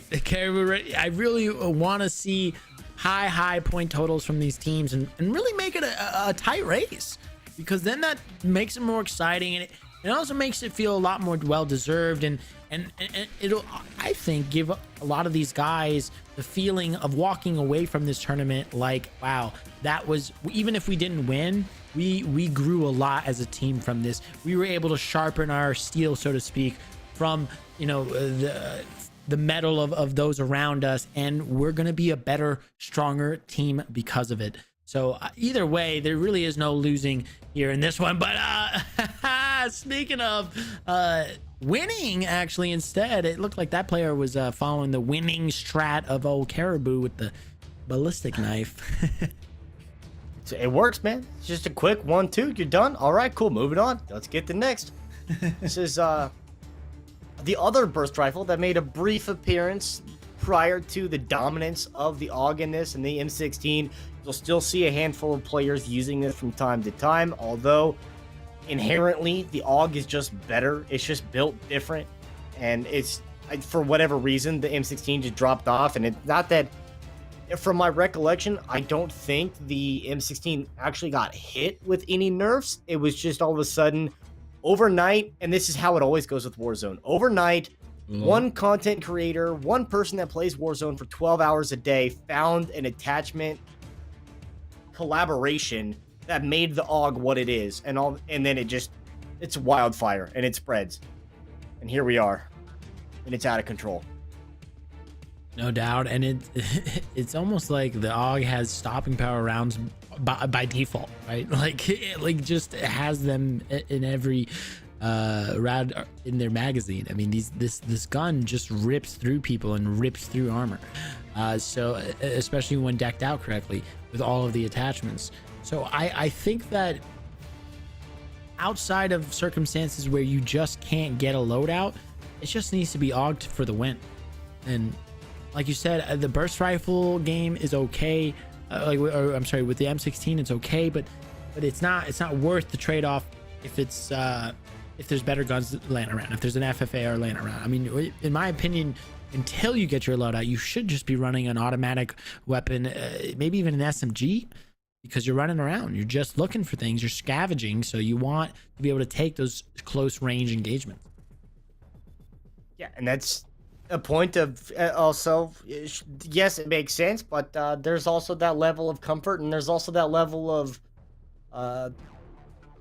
well, I don't want to say they're crazy, but there's some psychopathic players out there that just they find something and it's like, well said. Why do you do that? There's what level of sanity did you have to lose in order to decide that was going to be your loadout that just works? Like, there's the one player that's using the FAL, and no one in the world of Warzone is using an FAL. Let me tell you, I love that guy. Whoever I've already forgotten who it was, but I can tell you, I love that person that's doing it. But I had to move on from the FAL. I just had to give up. A love lost, just scorned in the past. But no one does it anymore. It's crazy. It's psychopathic to go against the grain. Yeah, and then of course too, you've got those other guys, those LMG guys. You know what the guys I'm talking about. Those guys who really just stand by that magazine size and just make a LMG feel like an assault rifle. And it's just rough because they will beat you in a firefight every time, because while you're reloading, they're like, oh, by the way, I still have more bullets. So yeah, I mean, as much as I love to talk about the meta and what the best players in the Warzone community are doing right now and are favoring, you just have to be ready and be able to adapt for anything that you may see or anything that may happen coming from the enemy. And they very well may have that FAL, that LMG, that sniper rifle you just weren't ready for. And if you're not ready, well, then it'll be bad news bears for you, my friend.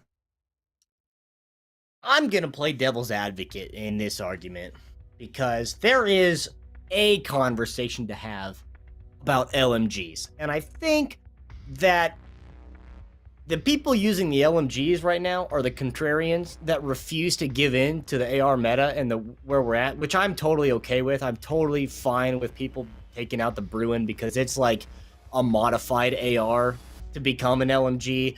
But you don't see anybody running out like the MG42s or anything like that with the full 200 round. But as much as you'd love to, because you wouldn't have to reload ever for the entire game. But there is a point with technicality, Bruin's an LMG, right? Pretty close to an AR. But that's those people that's like, no, I refuse to use a secondary AR. I'm going to use the Bruin because it's an LMG. It's like, well, it's basically an AR, but you're just being difficult kind of thing. And that's the conversation to have about it. Like, and that's about it. Hey, that's fair. That's make fair. them feel better about themselves that they're not using two ARs. But it's same, but different. Same, but different.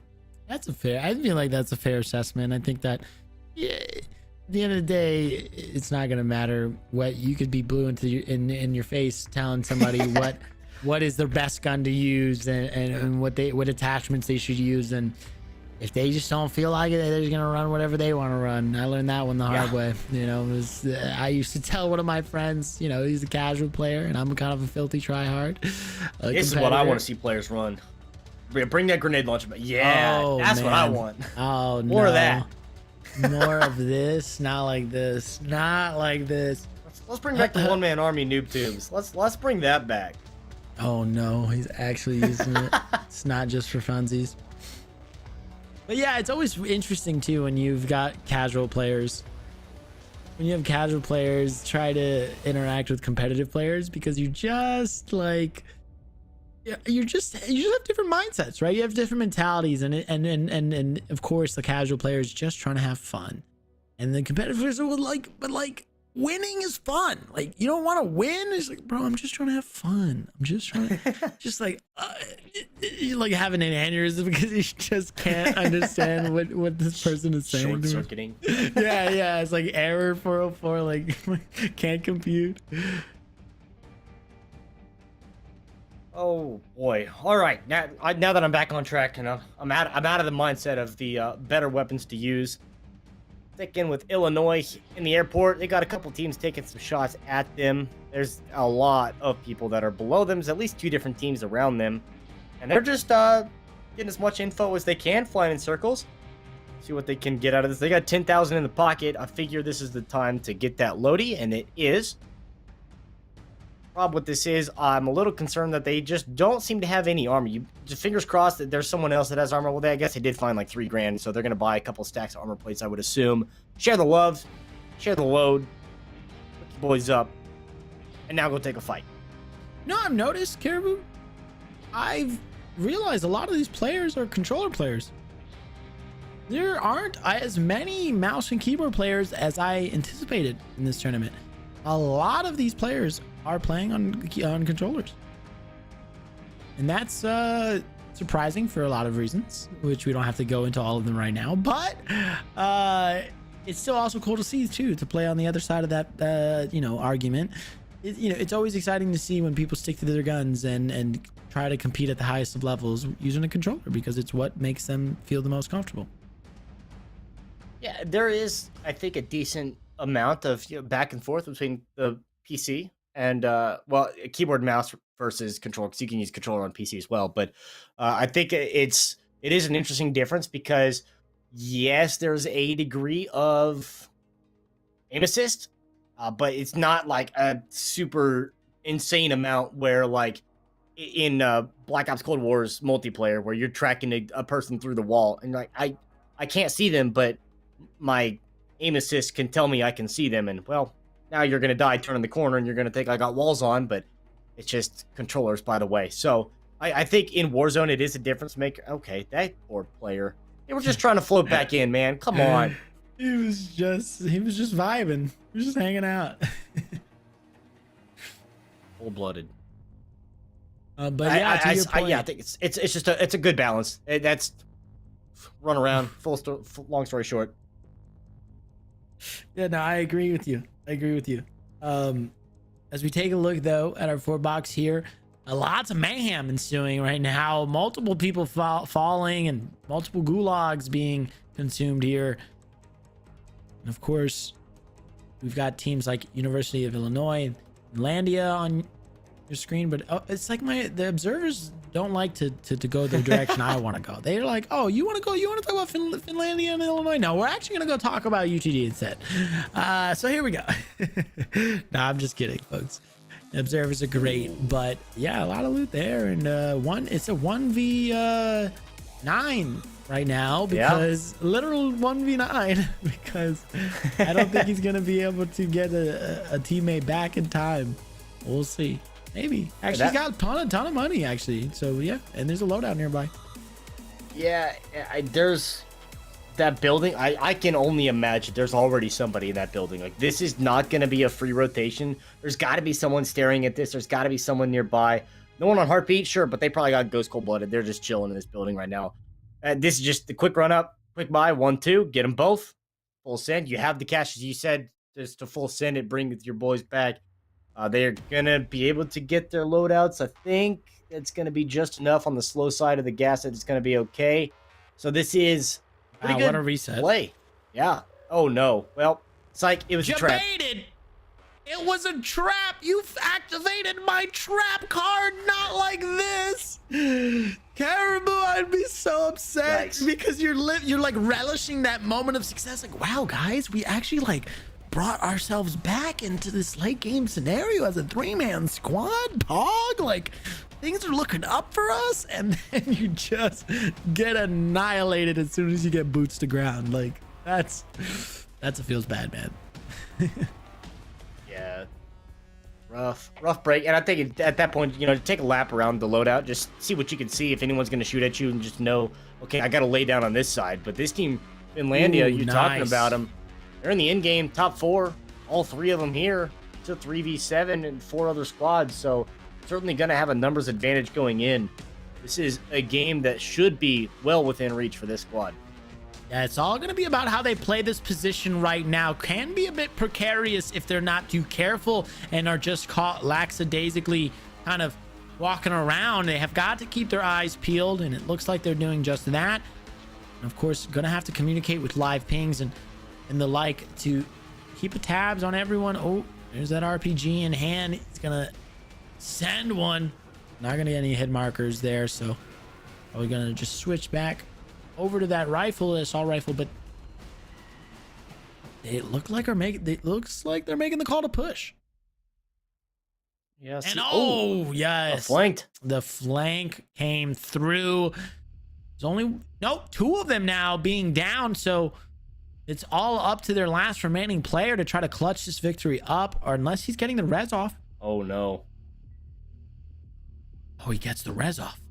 But the circle is right. I mean, the gas is encroaching, and yep, he will fall to the gas and just barely surviving. My goodness, Finlandia just holding on by a thread, has plenty of plates, so is going to be able to plate back up and get to relative safety behind this bit of cover. But will they actually be able to? Will he be able to clutch this up? And it's a 1v3. Yeah, gonna be a 1v1v2. And the craziest part about that 4 box, there's like 3 of those teams are in-game scenarios. This one, the closest one to being over. At this point, yeah, you just gotta cover. Use whatever cover you can find here. There's not a lot out in this open place. You have 5 plates to go. You're probably not gonna get anybody on heartbeat at all. Just gotta play this one smart, play it safe. Be able to get 1. That's a player down and +1. You're gonna all 3 players are over there. This is your time. Yes, with the grenade launcher, please. Do it. Please, Do it find for the arc. content. Modern Warfare 2, use your experience. Oh my goodness, this is 1v1. doable. It's the 1v1. He's got to play back. Oh, he doesn't play back up. He makes the even better decision. There's one more. No, is there? He's floating. Oh, he's floating. No, I mean, he's playing it out like he won already. But you're right. He's floating. He's just got to shoot him out of the sky, and that he will. Ladies and gentlemen, the Warzone victory, the 4th one of the day, and making it look just too easy. Finlandia bringing it home for the boys back home. Not a high kill count game from what I could see, but at +25 certainly gonna help. All right, from one to the next, one 1v2 to another 1v2. Well, this one's a 2v1, though, in favor of the team that we're watching. So they've already got eyes on as to where this other player is. Just got to find the angle behind this. Not a lot of ammo to work with in this situation. Going to have to resort to the FFAR. They have height on this. They've got the rocks. They can hold on to this hillside. They don't have to go anywhere. Players got to come to them. Ooh. Exactly that. Gets the armor crack there, and now have to decide, do we push? Do we throw the grenades? Do we, where do we wait for? Do we wait for them to rotate like they are right now? Gets a great down, and that's going to be the definitive call to push on that, and that they do. And that'll actually be the Warzone victory. Wow, didn't even realize just how important that was. And that'll be a Warzone victory for Louisiana Tech. So it's as you said, Caribou, I think these boys are bringing home Warzone dubs left and right. We're just not being able to catch them all. As I said, there's like 3 things going on in the background that you just would never see. You know, thing we talked on about almost an hour ago here at this point. Going to be continuing to do this. We got another giveaway that's going on right now. You see some people in the chat typing Esport certified, singular Esport. There's only one. Today it's Warzone. Type that in the chat to be entered for a giveaway for another headset. So make sure you get in, because that is closing like real soon, real quick. Yeah, those who doesn't want free stuff? Yeah, those Rig 500 headsets are mighty nice, and who doesn't like free stuff? Indeed. I mean, it's just free. It's free love. I mean, I love using the word free love for anything that's free, because it's just free love. Like, it's just better than the word free, in my opinion. But anyways, here we are now, back over to the boys from Potomac. And looks like they're already in a firefight here, as that LMG in hand and just pumping round after round down range, but has a teammate that has fallen, so has to immediately start to rotate and be mindful. As the live ping does come out, he's being very cautious as he turns the corner, but has to recognize he has to seek the high ground. And as we switch now perspectives, I would imagine that as a collective, they're going to try to get up on these roofs and rain gunfire down on their enemies. What they can do out of this, not a lot, just working off a ground loot here in this point. So just make do with what you got. Not a lot more, as I said, holding on to FFARs, ground loot. The only thing you're going to find better, well, than this FFAR is a green one. And at that point, unless you pick up somebody's custom. No shot. Boy, howdy, Phantom. No shot, Bucko. Other than Phantom. Who other than Phantom? As we already have the replay queued up. Man, these guys in the production booth are just killing the game. But ladies and gentlemen, just ice cold veins there from Phantom, able to get the kill with the quick reflexes. Yeah, just a quick snap on it. It only had a plate and a half generously, and lost that plus half the health. And after that, just as you said, the quick reflexes, the small jumps, target down range, line up the sights. That's as easy as it's going to get. And well, it's not easy at all, but Phantom is making it look easy, and that is not something that is uncommon from Phantom. We've seen incredible plays from them in this tournament to begin, and it's not surprising to see that one on the other side, Northwood. That it kind of is surprising because we just haven't seen. I mean, maybe they're in a little bit of a, I guess, call it a valley in the play. About halfway, just over halfway through this one. So they gotta take a breath, take a breather, get back on their A game here as we get into that final hour competition. I agree, and I think too that it's important that these guys recognize that as the time continues to tick down and we get closer and closer to the end here, it's even more so important that you stay focused, you stay engaged, and you don't allow the negativity of failure to affect you in the team morale, because now that's just going to start to bleed into the rest of your games. Even if you do back out and go next, you're not going to perform. You're not going to be at your peak potential if you're not staying positive and keeping that high mental morale and keeping that communication strong, because we all know when we get tilted, the communication goes way down. And with no communication, you're just not going to be able to take home these Warzone dubs, especially in public lobbies. So very, very key, I think, here. One of those points of certainly a point of conversation to have, not only, with your players, with everybody else in the mix as well. As you heard, we were doing the giveaway. Essentially has been dished out for free. Just giving some details between A, B, C, D as to where we're going to go from here. But we're also going to have to take a little bit of a tilt reset of our own because, well, AJ, I hate to tell you this, but it wasn't you and it wasn't me that won. So maybe a little bit tilted. Let's take some time to reset. We're going to take a quick break. We're going to be right back with the closing hour of the championship of the Collegiate Champions League with Warzone. Brought to you by AVGL. Don't go anywhere.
In 2020, we interrupted your regularly scheduled programming to bring you $250,000 worth of scholarships through Intel Inspires. Now, in 2021, we are the regularly scheduled programming. We are proud to announce the new AVGL high school program, backed by a myriad of colleges, influencers, and esports professionals. Up to $400,000 worth of scholarships, paid esports internships, content creator camps, and 50+ exclusive tournaments and events. We know the ropes, and after the experience granted to us through Intel Inspires, we're no longer tying knots, we're tying bows. Because esports isn't about skill, it's not about age, it's not even about experience, it's about attitude. And we at the AVGL are dedicated to bringing that attitude from the vault of the esports corporations and into your classroom. If there's one thing we've learned from a year at the forefront of collegiate esports, it's that professional gaming doesn't start with us. It starts with you.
Welcome back here to the AVGL Collegiate Champions League Warzone Championship round. We are 2 hours, well, just about 2 hours into the competition here with about an hour to go. And in case you haven't noticed, for everybody in chat, there is a giveaway going on. Of course, a couple people haven't yet to show up for this, and therefore, there's some more opportunities for you to win these giveaways that's happening right now. All you gotta do is type Esport Certified, and JJ, coming alongside with me, would like to tell the people a little bit about Esport Certified. Most definitely could not have done it without these guys. These guys really have all the best gaming gear and peripherals you could ask for. And of course, exclusively for college and university students. If you haven't already checked them out, head on over to esportcertified.com and you're going to see a wide assortment of PC gaming gear ranging from your headsets, your mice, your keyboards, your mouse pads, everything to get you gaming ready to max levels, the proest of levels, if you will. But head on over once again to esportcertified.com to check out all your favorite brands, Razer, HyperX, Rig, and more, all at an epic savings. What are you waiting for? Go check it out. It's a great question. What are you waiting for? And then for everybody in chat, what are you waiting for to type Esport Certified to get a chance to win one of those Rig headsets that is apparently going to be re-rolling under a minute. So it's about that time. If you haven't done it already, make sure you do. As we get back into the mix here to see what these teams have been up to, we've seen a couple of teams dropping out a little bit earlier than they want. We saw a 7th place finish up there. I believe that it was Oklahoma that cashed in on that one. Just not the victory that they were looking for, but spectating in on this one, you see Ball State getting into a new lobby. Looks like pretty fresh lobby in the bottom right here for Illinois as well. Being in the top right, about 2/3 of the way through this one, they are still in. Looks like number 3, third zone coming in. Northwood, about halfway through this lobby already. Being hunted and currently hunting down somebody. So got a little bit of action, a little bit of everywhere. Pick your poison. And that is something that I love about Warzone, is that whenever you are dropping into these public matches, it really can be spicy anywhere you go. So you just got to pick where you want to drop, where we dropping, like we always say, boys. And of course too, though, more importantly, once you've actually physically dropped on location, how do we navigate and maneuver this firefight or this situation, right? Because now we could have people from behind coming, people in front of us, to left, right, on the roofs above us, right? We learned that very quickly on when Warzone first came out. I remember the verticality in this game is just so crazy to think about. And so I'm really excited. And I've been talking about this with you all day, right, through the broadcast. I'm really excited to see these guys in these public lobbies really fragging out and really having the time of their lives, right, to really show off their skills in the best way possible. Because when you're in a more competitive environment, in a custom lobby with other schools, right, everyone's playing super duper try hard, a little too afraid to go for any risks, right, or maybe, you know, peek their head out of a window, right? But not here. Public lobby, it's just a free-for-all. So very, very exciting stuff. And speaking of free-for-all, on the staircase is going to be our first brawl, and it'll be won here by our bottom right player in the University of Illinois. I believe that's Crit. Looks like it. We've had plenty of experiences with Crit so far, both in last week's qualifier, succumbing to fall damage there, as well as this week around. But let's check in with Finlandia, who's already got one in sights. The Noodle himself gonna pick up one. Not quite. The noodle's not quite cooked. It's moist. It's not quite fully cooked yet, though. So one might even say. Oh, I'm sorry, I didn't mean to interrupt you, but I was going to say one might even say a limp noodle. But here we are in the late game scenario, and he's in the gas. He's not looking good. Looking pretty worse for wears.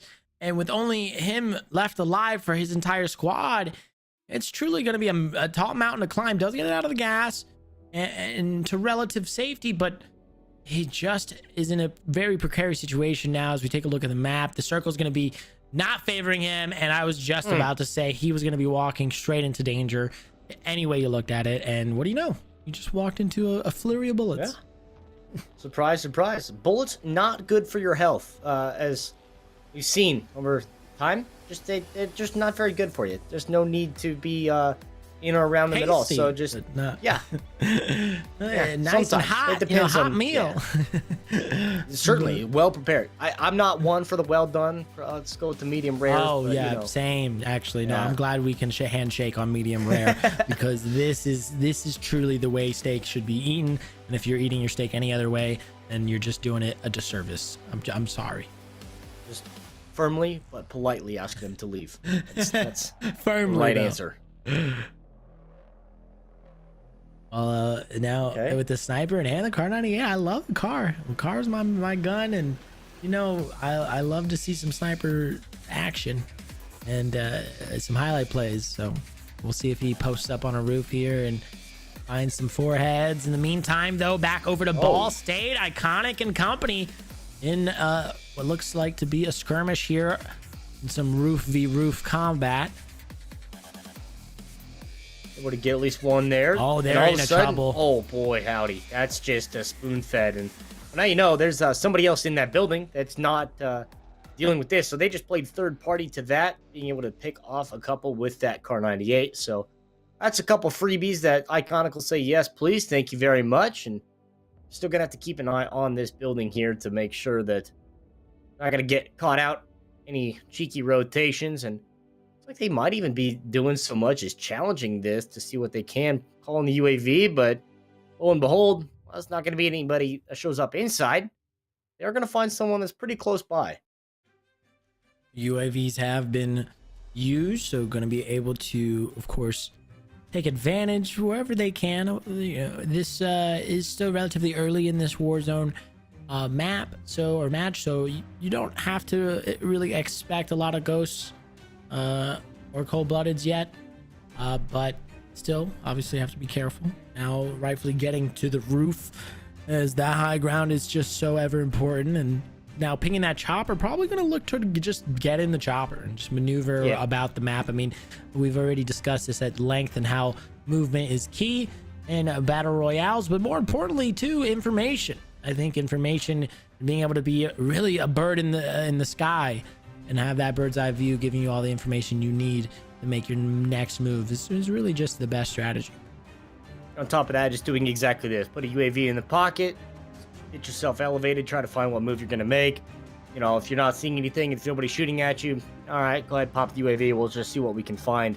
Can't pick anybody up out of this one, but check it with Minnesota State. Early game, 2 players down in the gulag already, and 0 on the board here for the Razor. Certainly gonna have to find something else on this one. And almost, you know, a conversation we've had, which almost seems to circumvent and circumnavigate this team, is, well, you got 2 gulags down, 0 kills, maybe 1, but maybe 2 now. 2 gulags gone. Is it worth it? Yeah, and I think the conversation has to continue to be made, because it really becomes potentially the determining factor behind whether or not someone is going to have enough time to put up their best games. We're taking your best 5 games, but in 3 hours you only may get 8 games or 9 games. So realistically, you only have so many tries before that's actually going to be one of your best tries. A 3-kill game placed, you know, 50th is now, or, you know, maybe I said 3 kills as in an individual count, but as a team count, say 10 kills, 50th place, like now that being your 5th best placement, that's not actually doing a whole lot, right? So that's why this discussion of whether or not the time matters and whether or not you should just drop out if you've already got such so many resources taken away from you, I feel like, because having that gulag is a major resource. Yeah, that's at the very least, if not just something you can use, something that you can utilize as a crutch, if not just the safety barrier, just to keep you around, keep you relevant. But lets you keep being aggressive, right? Like it lets you, it lets you keep having the confidence necessary to push and make these more calculated, risky plays. But when you don't have the gulag, now you have to take a step back. Now you have to recognize that you can't afford to really just go guns blazing and run on in there. Yeah, certainly opens up the playbook a little bit more. See what these guys are going to do on top of this ridge. Yeah, this is a 2v2 situation here at the end game. Looks like they got eyes on. Saw a couple of shots get exchanged over on the right side. Oh, he sees him Will they peeking. Keep up the pressure.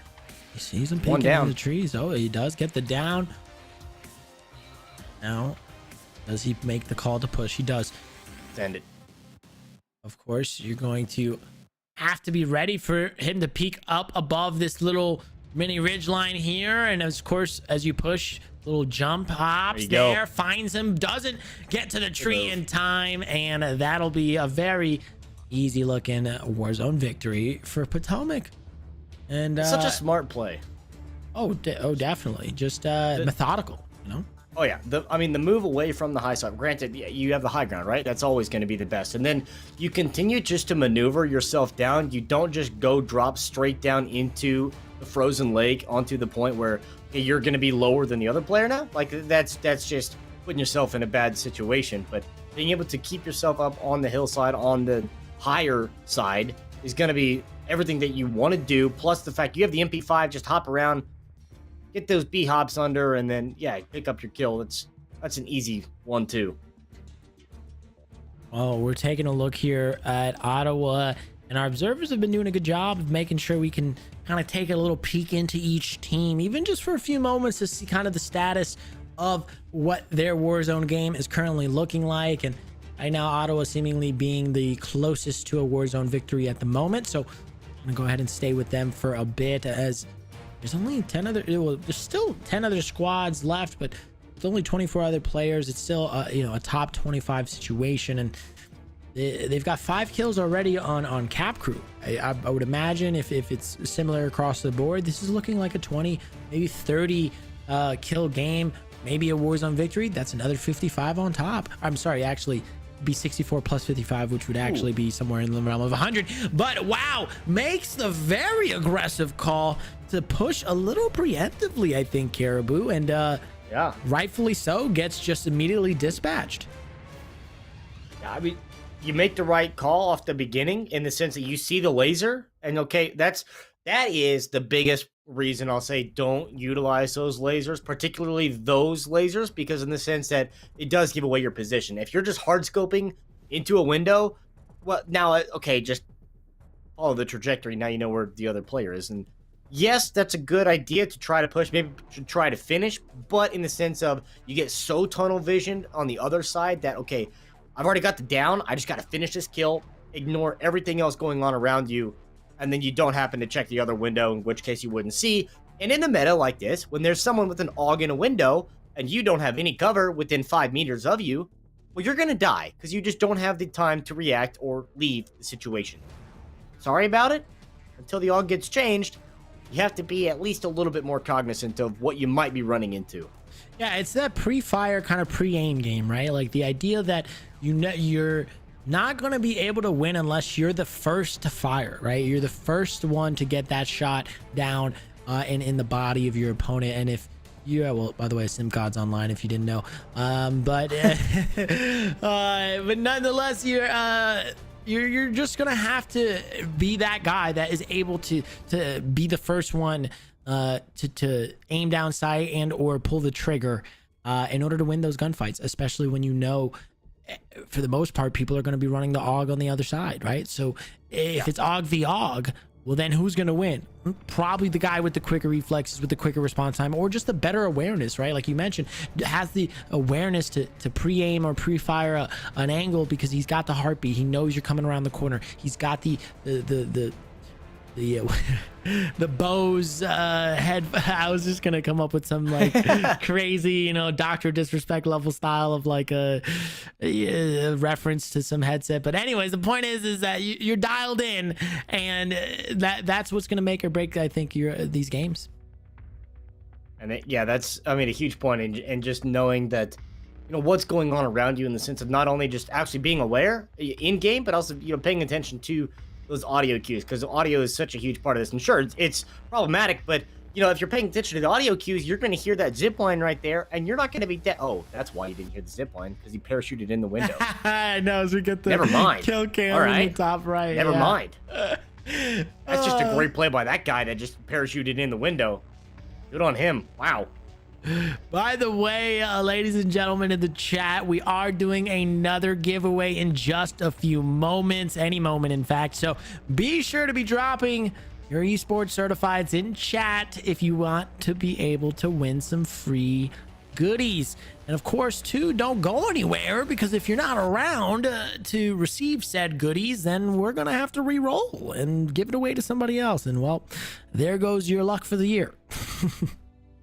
Yep, sorry about it. Must have wore green on St. Patrick's Day, and maybe be a little more lucky. I don't know. I think that's how that works. Yeah, probably. I don't know. I don't know. Something about the Irish luck beats me. I have an Irish last name, but it's not an actual Irish last name. It is what it is. What is an actual Irish last name? Wait, hold on. Well, I didn't choose the last name, right? It's not by blood. There's an adoption thing going on in there, yeah, somewhere up the chain, and Okay, you just fair don't know enough. the history of it. But yeah, Fair there's enough. like, O'Callahan and O'Loughlin, like all those O's. That's all Yeah. stereotypical Irish stuff, I think. Is Maybe that's- Gallagher one? Is that one? Or maybe? would that Well, be I more heard Murphy's Scottish? one. Yeah. Oh, yeah. You're right. Probably Scottish. See, Wow, I don't know. what do you? I mean, did you major in like cultural studies? Like, how do you know these? Like, I watched don't know Braveheart any a of lot. this.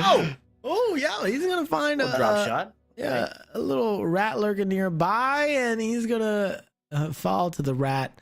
And it's a ratty rat world out there, my man. If you're not ready to turn for someone to be turning the corner on you, then to the gulag you go, my friend. Tough break on that. Plus, I mean, you see on the other side, the R90 shotgun that just nobody uses anymore. They're starting to see, and this is another one of those points of conversation we haven't touched on, because I've only seen one player using it so far. But the Gallo, the Spaz 12, the Jack 12, whatever you want to call it. Well, it's not the A's. I don't think it's the Jack. But whatever you want to call it, the Spaz has started to make a little more of a return, in the sense that it is worthy of a secondary. Granted, you lose out on all the range for that's where you rely on the rest of your squad for the people that are using the double ARs, the AR snipers, the AR marksman rifles, whatever it may be. If you're running a shotgun, you got to hope that someone else in your squad has a little more range. But man, those shotguns hit. If you got the right attachments on them, free fire, man. Just point and click. Anybody up close and personal does not stand a chance. Well, nice little gulag victory there from none other than the University of Illinois. And well, off we go to another perspective, this time the likes of Mr. Pistachio. And refresh my memory, which school is Pistachio representing? What does UT stand for, or UTD? Texas at Dallas, I believe. Yes, Texas Ah, at okay. Dallas. University of Texas, Dallas. Okay. Or Texas. Yep. Okay. Same. Not the horns, though. Horns down, right? Am I right? Yeah. Oh, Yeah. nice. All right. Nice little tactical convenient. positioning here at the loadout drop, and yeah, very convenient indeed. Gets a nice armor Kill. satchel, just 2-day prime delivery to him. Not even, more like even faster than that 2-hour prime delivery. That's like that was the buy one get one special right there. You get the armor satchel, you call in the precision airstrike, you open the box next to you, and there's a cluster strike in there. Like, you can't ask for anything more. I mean, outside of a self revive, yeah, that the box would be nice enough to give you, but That would have been a legendary box. That would have just been too Yeah. OP. insane. But you get a buyback at least. Now you have a supply run that's pretty close by, so you've already got one teammate back. Now you're gonna get the second one back, unless someone is gonna be hard scoping on this buy station. But theoretically, that's an easy 1-2 there for that squad. But Potomac in Storage Town, this is their first drop. Now, Georgetown, obviously, always a hotbed of action and fire, because these guys love all of the ground loot here. I mean, not the best ground loot, but also not the worst, right? And of course, plenty of roofs to just quickly get up on and catch some unsuspecting victims, just running around, not keeping their eyes and ears peeled, right? Because obviously, running around through these storage units trying to just tunnel on loot, well, you might actually find someone right above you from behind to put some shells in your back. Ground loot. Unfortunately, the name of the game for the beginning of this one, and well, it's not great. As we said about the FFAR, not much more to it. That's another thing in the conversation of the Season 2 changes, that there really wasn't a change, and I think that's basically the entire consummation of the argument, in the sense that, yes, it's a new season, but really, what's new? There's a boat. Yeah, right? There's a couple zombies out there. And then, there's a boat. Yeah. There's a couple zombies, yeah. There's like some silos now. Okay. And the loot change, right? What? No. No. Well, there's new weapon? No. No. Well, no. All right. But there's gonna be more, right? Well, yeah. They're supposed to do a bigger drop, at the beginning of March, and well, it's now what? Oh well, speaking Zombies of now, went to the hospital. Oh, pistachio. 1, 2. Okay. Just Yikes. yeah, just gonna have to retire his run there. There's only one player remaining left on his squad, and I don't think he's got the gulag. So off we go now to spectate Ball State, Northwood, Illinois, as well as Keene. And well, Ball State looking like they're a bit worse for wears, as one needing already redeployment. Iconic having to scurry on into this building as he had just received a hail fire of bullets, and with the one plate remaining to his name, I mean, he's not really looking that prepared for another fight. You're gonna have to play this one pretty smart. And, this is another one of those places that's like, it's not a super popular drop spot, but it is a very popular place where people will rotate through because of the fact, yeah, there's the vehicle. This building is a very huge component of the rotations in those mid-game places, because there's that buy station right there that everybody loves to hit, going from one place to the next. And this building up top is going to be huge for that, and a great Simtex throw to get that down. And it's just going to go ahead and finish this one off real quick, like, get that kill confirmed. Teammate's going to hook you up. And they have enough to be able to get the teammate number 3 back. What's interesting is we haven't actually seen a whole lot of Ball State in Iconic or any of these guys in prior weeks really popping off or really making anything worth noting, just from what I can remember at least, right? But it doesn't matter, right? Because all that matters now here in the final is that you perform today and you put up the best 5 games you can physically put up. And if that happens to be Ball State today, well, then guess what? All of the qualifier weeks didn't matter. What a madman. You just win now. But yeah, speaking of winners, this guy is just 1v tuning and just casual, just kind of looking around like, any more takers? Anybody else want the smoke? +1? Yeah. How about another? He's got 5 already to his name.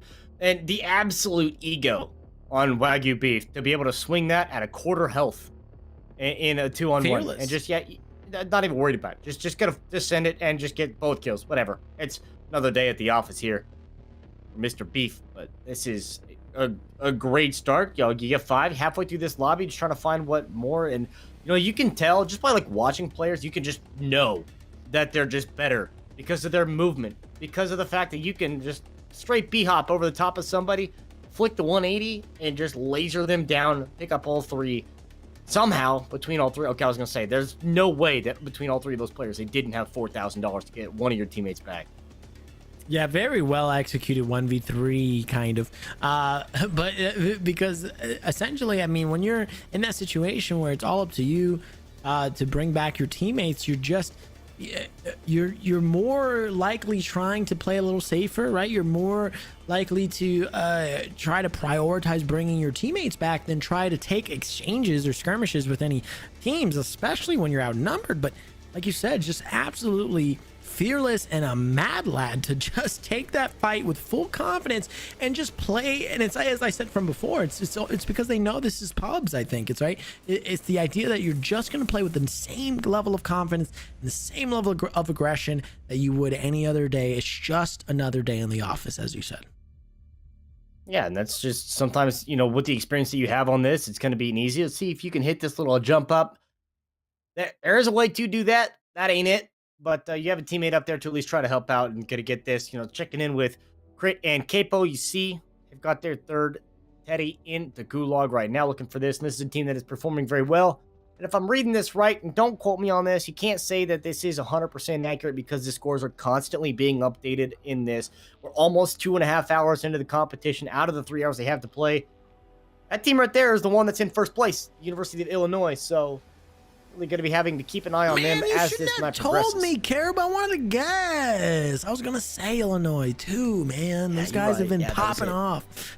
At least a little bit, yeah. You know, I mean, all jokes aside, we've seen a lot of them on screen today, right? And it's for good reason. Our observers are obviously trying to bring us the best action possible, and these guys have just been putting up the numbers, have been putting up the plays, and have bringing home the dubs. And these guys are making it look relatively easy, and have shored up seemingly any of the problems or anything they may have needed to address with parachute usage on the side of Crit, right, going forward, because these guys are looking in sync and as good as ever. So right now, poised to potentially take the victory, but it is not over yet, ladies and gentlemen. Still just about another half hour left remaining in this kill race. Anything is possible. Still a few more games left to be played across the board. So we'll have to see and tally up those numbers when we get a little closer to that final minutes here in our tournament. You remember that time, long time ago, I said Illinois was in first? Yeah, well, long time. Yeah, it was so long ago. Here, please, they're not first me. anymore. Believe it or not, they're actually in fifth now. Holy moly, they dropped down that much off just one game or one update? But yeah, I guess. I don't know. I don't know what's going on. Maybe I don't know just how to work read. here. I don't know. I just worked. I just looked and I saw a 1, and now I don't see a 1. I see a 5. I'm like, okay, well, like I said, see, like, don't quote me on it. Like, if I that's why we're like actively not giving updates on standings, because the fact that they are constantly changing. For those joining us late, for those coming in on this one, this is, as you said, a kill race, 3 hours in length. Every kill worth 2 points. First place going to be 25, waterfalling down to, like, I think 25th place before you get 0 for placement points. But the way that it's been going for these teams, starting to see some really cash in on those kills. We've seen upwards of 30, 40 kill games, getting the overall Warzone victories. In fact, winner of this one's going to walk away with $1,200, $3,000 prize pool here today. Top 4 getting paid out. Not too bad to play a few hours of Warzone on a casual Wednesday. They call Warzone Wednesdays for a reason, so here we are, trying to make a buck. Couldn't agree more. Love to make a buck playing or watching some video games. And, of course, too, just because of the fact that these guys are as competitive as they are. These guys are true competitors because of the fact that they're in college. They're representing their school, their university, or their respective college, and they're trying their hardest to kind of prove their worth and put their college or university on the map, right? And kind of show off their colors. And I think that's why, even for me, I love college sports a little bit better than professional sports typically. But yeah, I think these guys, it's just a lot of fun to watch these guys try as hard as they are to really give it their all and make it to that next level and show their true mettle. That's the name of the game. See what they can do. See if they've got the endurance to last all 3 hours to make sure they capitalize on this. Top 5 scores are the ones that do get reported out of this one. And, well, this is not the way you want to be when you already got a teammate down. Bruford here is still alive, but he's got one down on the other side. Hopefully he's going to be able to get this back up. But Keen, we've seen them kind of just popping off right now. Wagyu's got 10. There are 50 players left. This is a game they're going to want to hold on to, but that's... You got self, and teammates got to help. Yeah, good. Nice juggling the self-res like a true pro. Very well done here. And yeah, Keen isn't someone we've seen a whole lot today, but these guys are no slouches. Like you said, Mr. Beef himself is really proven to be quite a stud right now in this game, but we'll have to see if those numbers are enough to bolster them any higher on the leaderboards. Meanwhile, though, back over to Illinois, Crit just doing Crit things and taking people out of the sky. Rest of the team now collapsing and, well, now providing that suppressing fire from a distance. That AUG just gonna do what the AUG do. Yeah, they have the trap set. That auto. Bring it back around one more time. Had the trap set. They got the down after the buyback, and they're just like, all right, well, we know your teammate's coming eventually because they didn't get the team wipe, so they just sit there and wait. You see 2 players parachute over to where the down was, and then just a matter of eventually it's going to happen. But yeah, this is, where we're at here. You see the dots on screen as well, so there's some action going on near them after they just cleared out this little village right here. I hate this village so much, by the way. There's just too much and too small of a space. Very hard to work with unless you're good, which we saw Keen. They're good, so makes sense they're still alive.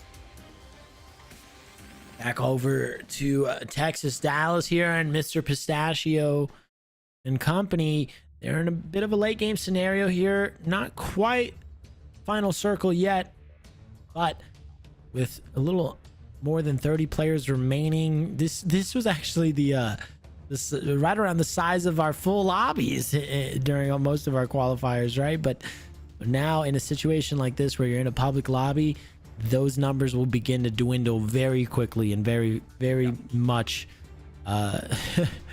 in quick succession. So now with the thermal scope though, Finlandia doing big things all day today. Can they bring home another victory as we saw them do a little earlier? Yeah, I still have a decent portion of this lobby left alive. We'll need 2 kills here in the pocket of Mike. See what they can do outside of this. Some shots over towards Statue. Whoa! I criticized that scope earlier because I was like, man, you just can't get the range that the traditional car scope is going to give. And then you did that. I mean, it's a 120-meter shot, but you did that, and I'll rewind the tape 2 hours. Now I look dumb. And I'm just a fan of just sniping in general, and so anytime I see it on screen, whether I'm proven wrong or right, I'm admiring, because we love to see the 1 shot 1 kills, or in that case the 1 shot 1 down. But meanwhile, the long shot, that AUG just doing everything it needs to do. I mean, it'll mow the lawn for you, it'll wash the dishes for you, it will do walk the dog. Like, there's nothing the AUG can't do.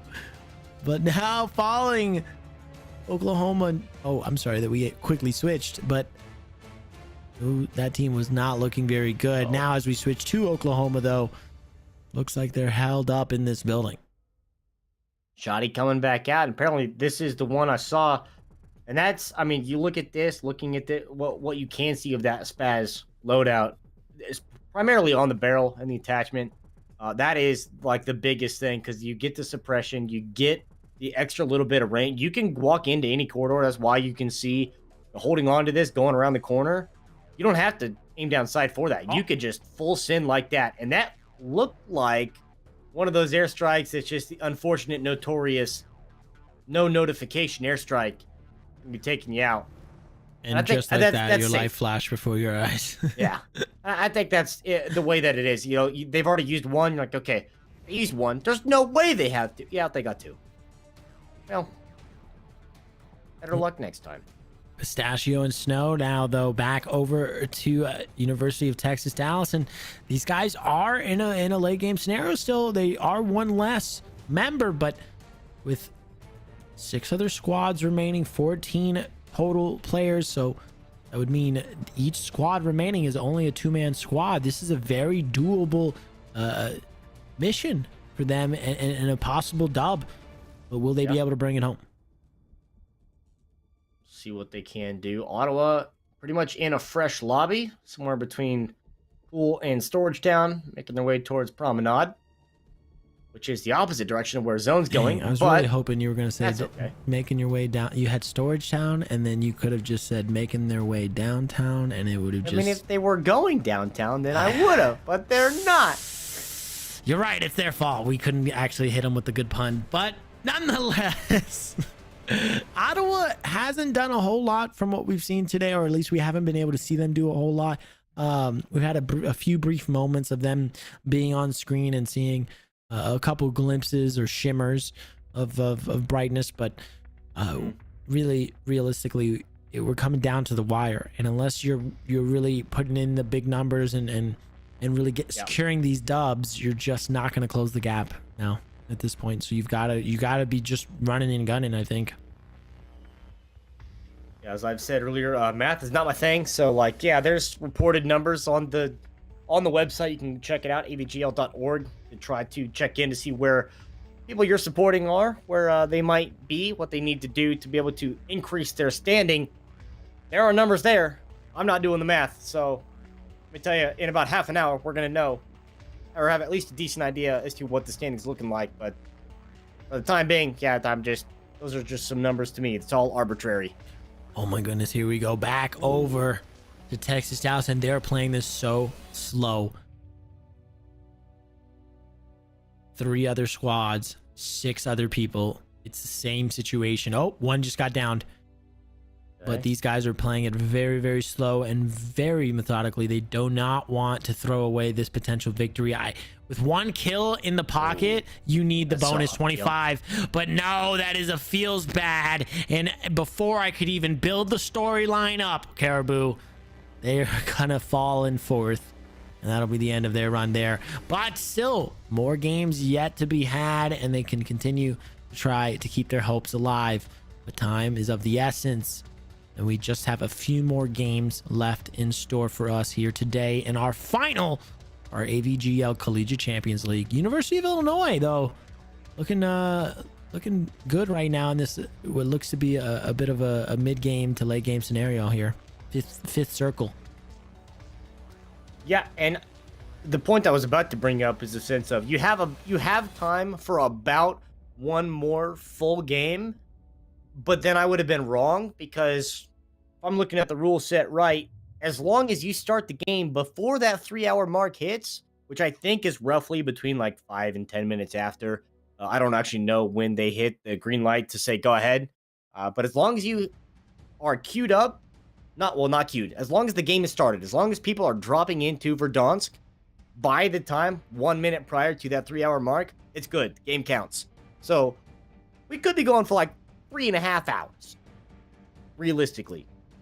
Well, regardless, we'll keep you updated, and as we go along here, and get you filled in with what the points will end up looking like, and where the teams stand. Because if the game's already decided, if the first place team is ahead by 60 points, and we realistically can call it, then that might also just be what happens. We'll have to see, because again, these guys are putting up 2 points per kill, 25 points per dub, so it could really start to get up there. But that was a bit of unfortunate there for Keen and company, as you saw them in the top right of your screen there, falling in 11th. Just a bit unfortunate not being able to get to that late game top 5 scenario. Yeah, that's only 10 points for placement in a game where Wagyu had 12 kills with like 35 players left. That could have been a huge game for them. It's unfortunate they couldn't quite get out of it. Someone gets knocked out of this one. You see, that might have even been a third party, because that was a really fast time frame of Wagyu getting knocked and the team getting up the staircase. So I think that's probably would have been a third party that just happened to be right place, right time, and just take advantage of the situation. See, Ottawa top left takes the shots at the chopper. Be disabling that one. They can't get the down, though, which is surprising with an AUG in hand. Well, Illinois on your bottom right, still doing big things. We just saw a few more kills go the way of Crit, and he's continuing to push up this ridgeline towards this loadout drop. I believe there's some live pings here, so he's going to be looking for some blood. Yeah, that game getting close to in-game, as well as one on top right Potomac. You see where we're at. It's about the same as where Wagyu was. You see 12 kills and coming into a top 10 situation. But right now, the fight is around Ottawa, where they have been surrounded. They're picking up a few. They've got like 4 kills and no team wipe yet. So there is certainly a lot going on in this little warehouse area. Cap crew thinking about it. Kind of can tell based on his movement, really unsure of what his next move should be. Now taking a little bit of a shopping spree here and buying some self revive for himself. I'm not sure if he bought that kill streak just then or if he had already had that in the pocket, but nonetheless looking and feeling pretty good. 8 Armor plates in that satchel. We've got live pings on the ridge line and some glints. Can he get it down? Looking for it. We see some hit markers here coming through, but not going to really get much there. The loadout is on that ridge line, so a team separating them between them in this loadout, which means that they're not careful. They could be caught between this squad and another squad. Obviously, loadouts, we already know, attract so much attention. Oh, yeah. It's just a beacon asking for other teams to come to you in the same way that a most wanted contract is. But see with UAV coming in, the closer strike as well. Going to be trying to take the fight on this one. But Potomac, as I said, this is a team in and in-game. One of those players that is no longer with us, Phantom of Bruford, had 12 kills. And now, well, they're not. So they only have 3. Another Long Beach coming in here. Another in-game. 15 kills for Waves in a 1v6 situation. This is about to be a lot of points here for Long Beach. Most certainly, and it's a 1v2, v2, v2. So essentially, he just has to, I think, play it slow and look to get this third party, but he's got to go fast because he's not going to be able to survive in this gas at all. No plates, no gas mask, no nothing. Oh my gosh. Smart. This is great. The tracking, he starts to get some shots down. He gets the kill. That'll be 16. But can he get more? Pops into this house. Now looking to get up the staircase. But again, that gas is just encroaching even further. Makes it through. But can he get a kill before he goes down? No! He will be executed at third place there. But still, third place placements might make a difference. Those points will be added up and be put up on top of the total, and he already had 16 kills to his name, so that's 32 points just himself. That's pretty good. Big games. Yeah, pretty good. That's pretty good. That's pretty good. That's pretty good. And that's, a great play right there to pick up that Bullfrog, to be able to then try to go to this one. This kind of same idea, same concept of play here. The difference maker is, as soon as you hit that perimeter of the gas, you start coughing. Anyone within 50 meters knows about where you're at. And especially when you get down into such a tight zone where we saw Waves at, it is not easy to be able to, stay away from that. And just happen to be half a step behind where everyone else was already rotating. So you're able to get those free shots on, pick up one more kill at least. But just put in a position that's so hard to work with. And just eventually then caught in, okay, you swing left, that door doesn't open. You're forced to stay in the gas for a couple of ticks of damage longer, and then it's a 1v1v3, and there's just not much more you can do about that. Oh no, you're dropping into the wrong hole here, my friend. Okay. And that'll be Louisiana Tech benefiting from that. So actually, did we have, wait, is that a replay, or did we have like one of our teams facing another one of our teams in the same public lobby? That would have been actually insane. I'm not sure if that's what we just saw, but that's what it looked like. Nonetheless, I think that was just a very convenient transition where Will was already in the building and just got the kill on the guy that killed his teammate. Yeah, it certainly looked like it. Yeah.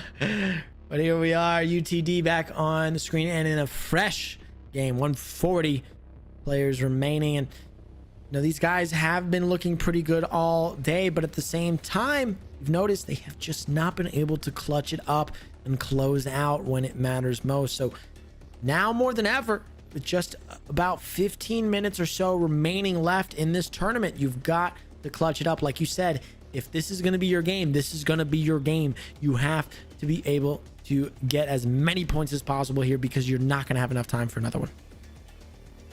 Yeah, going to be curious as to what kind of priorities teams are going to do, because sometimes, we're down in points. We got to go hyper aggressive. And then you'll lose those 50-50s. You maybe play a little bit, a little too rash in your decision-making. Can't quite get what you want out of this one. But Insight, you saw him in police station. Pick up a couple. Seems to get a couple of more. Double-digit number. 16, it looks like, in that top right. That's, if not 18, one or the other. But either way, this is a great game now here for Insight, who we have also seen do very well in the qualifiers. But this is a very difficult zone to go through. You can imagine there's probably already a couple people up in these cranes. And there are so many containers that people could just mount up and just watch this rotation through. It's very dangerous. A lot of open area. Well, just as you stated already, people up above and high creeping around these storage containers, and well, not gonna catch these Louisiana Tech boys sleeping. He's ready for it and immediately starts to rotate. Rightfully so. Inside doesn't want to get caught with his pants down, especially if it means that now his teammates, well, I'm sorry, with no teammates, it means that it would be the end of his run. So with just, what is it, 8 players remaining, 18, I can't see if that's an 18 or a 13, but this could be a huge game for Louisiana Tech if he can clutch it up here. Yeah, and I like this now because just where he was a half a second ago is now going to be zone holding on these players making this rotation. They've already been shot. They already kind of know. So just, yeah, let them get out in the open. Just take advantage of it. You get one down. He's going to try to crawl to keep himself alive. The other one's going to have to move. You can't stay there forever. You're going to have to move at least a little bit. I'm surprised the other one didn't stay behind the wall or something, but you get another down. So then that's a team wipe right there. So another +2. Put it 20. That was an 18. Now you're at 20. You are by yourself putting up a 40-point game right now. Some teams in our tournament are putting up 40-point games as a whole. See that guy? Yeah, I don't know how you see that guy either. Yeah, it's so dark. But these guys have better eyes than me. My eyes have been fried from a long time ago, apparently. Just staring at video game or staring at TVs all hours of the night. But he might be able to clutch this one up. And right as I say that, the caster curse coming in hot, striking fast. Third place will be his finish there, and I kind of almost feel a little bit bad about that one, if I'm gonna be honest with you, Caribou, because it was just a little unfortunate. Right as I say that, he gets annihilated. He gets completely eviscerated. I can't believe you got that first down. That was insane. You know, in that warehouse through the doorway, couldn't believe you saw that. You see the person through the train cars on the other side. Okay, you're just going to try to follow the tracking. And that's one of those things to talk about. You just get so tunnel vision on what's in front of you. You just kind of ignore the rest of your surroundings. In a 3v2v1, you just always have to expect, as the lone man, you're probably going to be the easiest target. And, well, when you're out in the open like that, like I said, it's a very difficult zone to rotate through. A lot of open areas, a lot of cover that players could be hiding behind as well. So it's just not an easy end game. Unfortunate ending, especially with so many kills. And unfortunate too that Mr. Pistachio, as well as the rest of Texas Dallas, are already looking worse for wears in this relatively fresh game.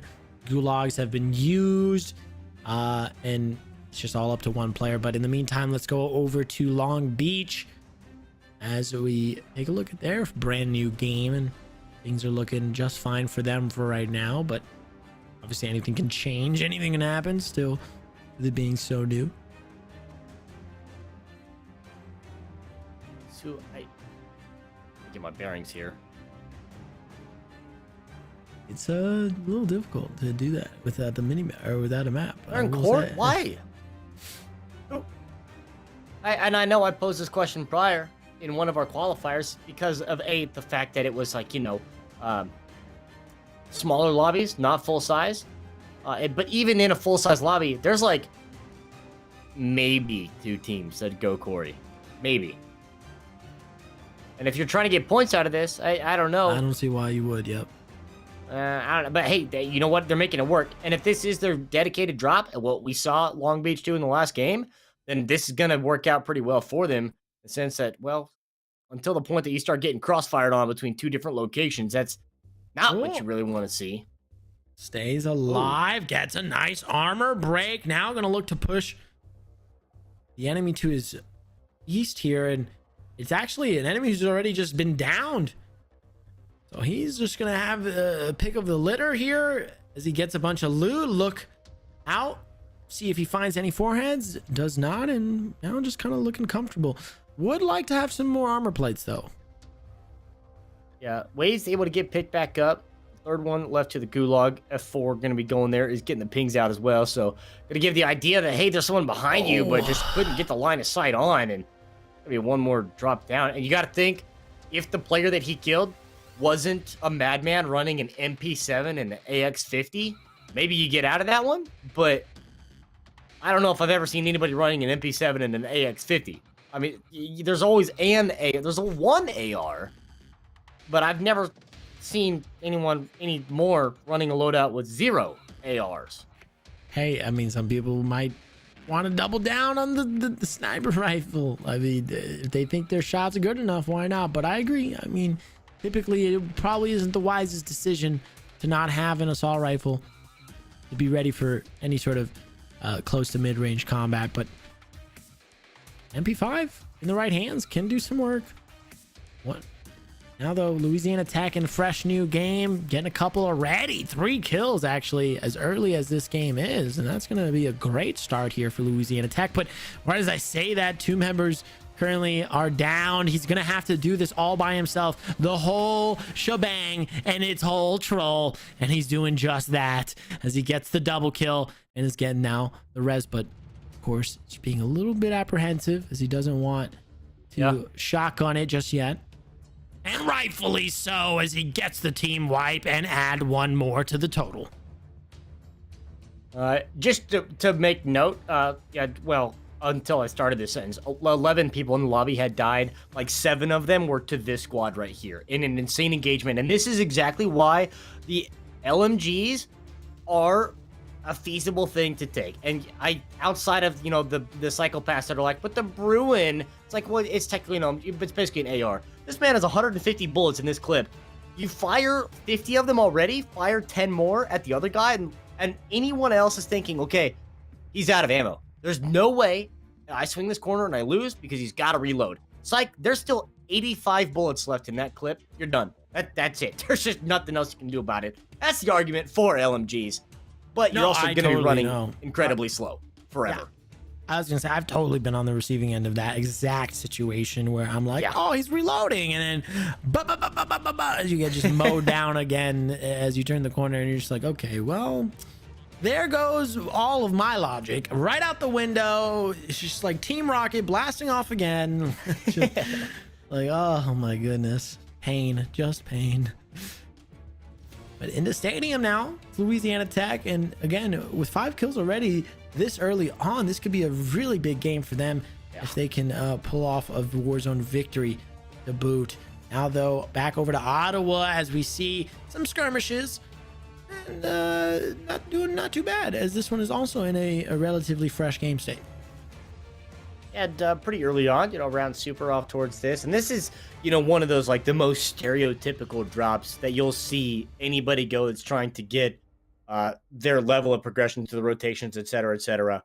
You know, go super, get your kills, get your money, come over here. If you have the buy station, get your loadout, and then go from there. But they don't even have enough money for their loadout at that point, but they seemingly do have decent weapons and you know, something to work with. But team up there coming into the late game top 10, I forgot to look at what school it was, but getting close to the end game. Oklahoma, about halfway through their game, back against the wall. There's only 1 player left alive in this squad.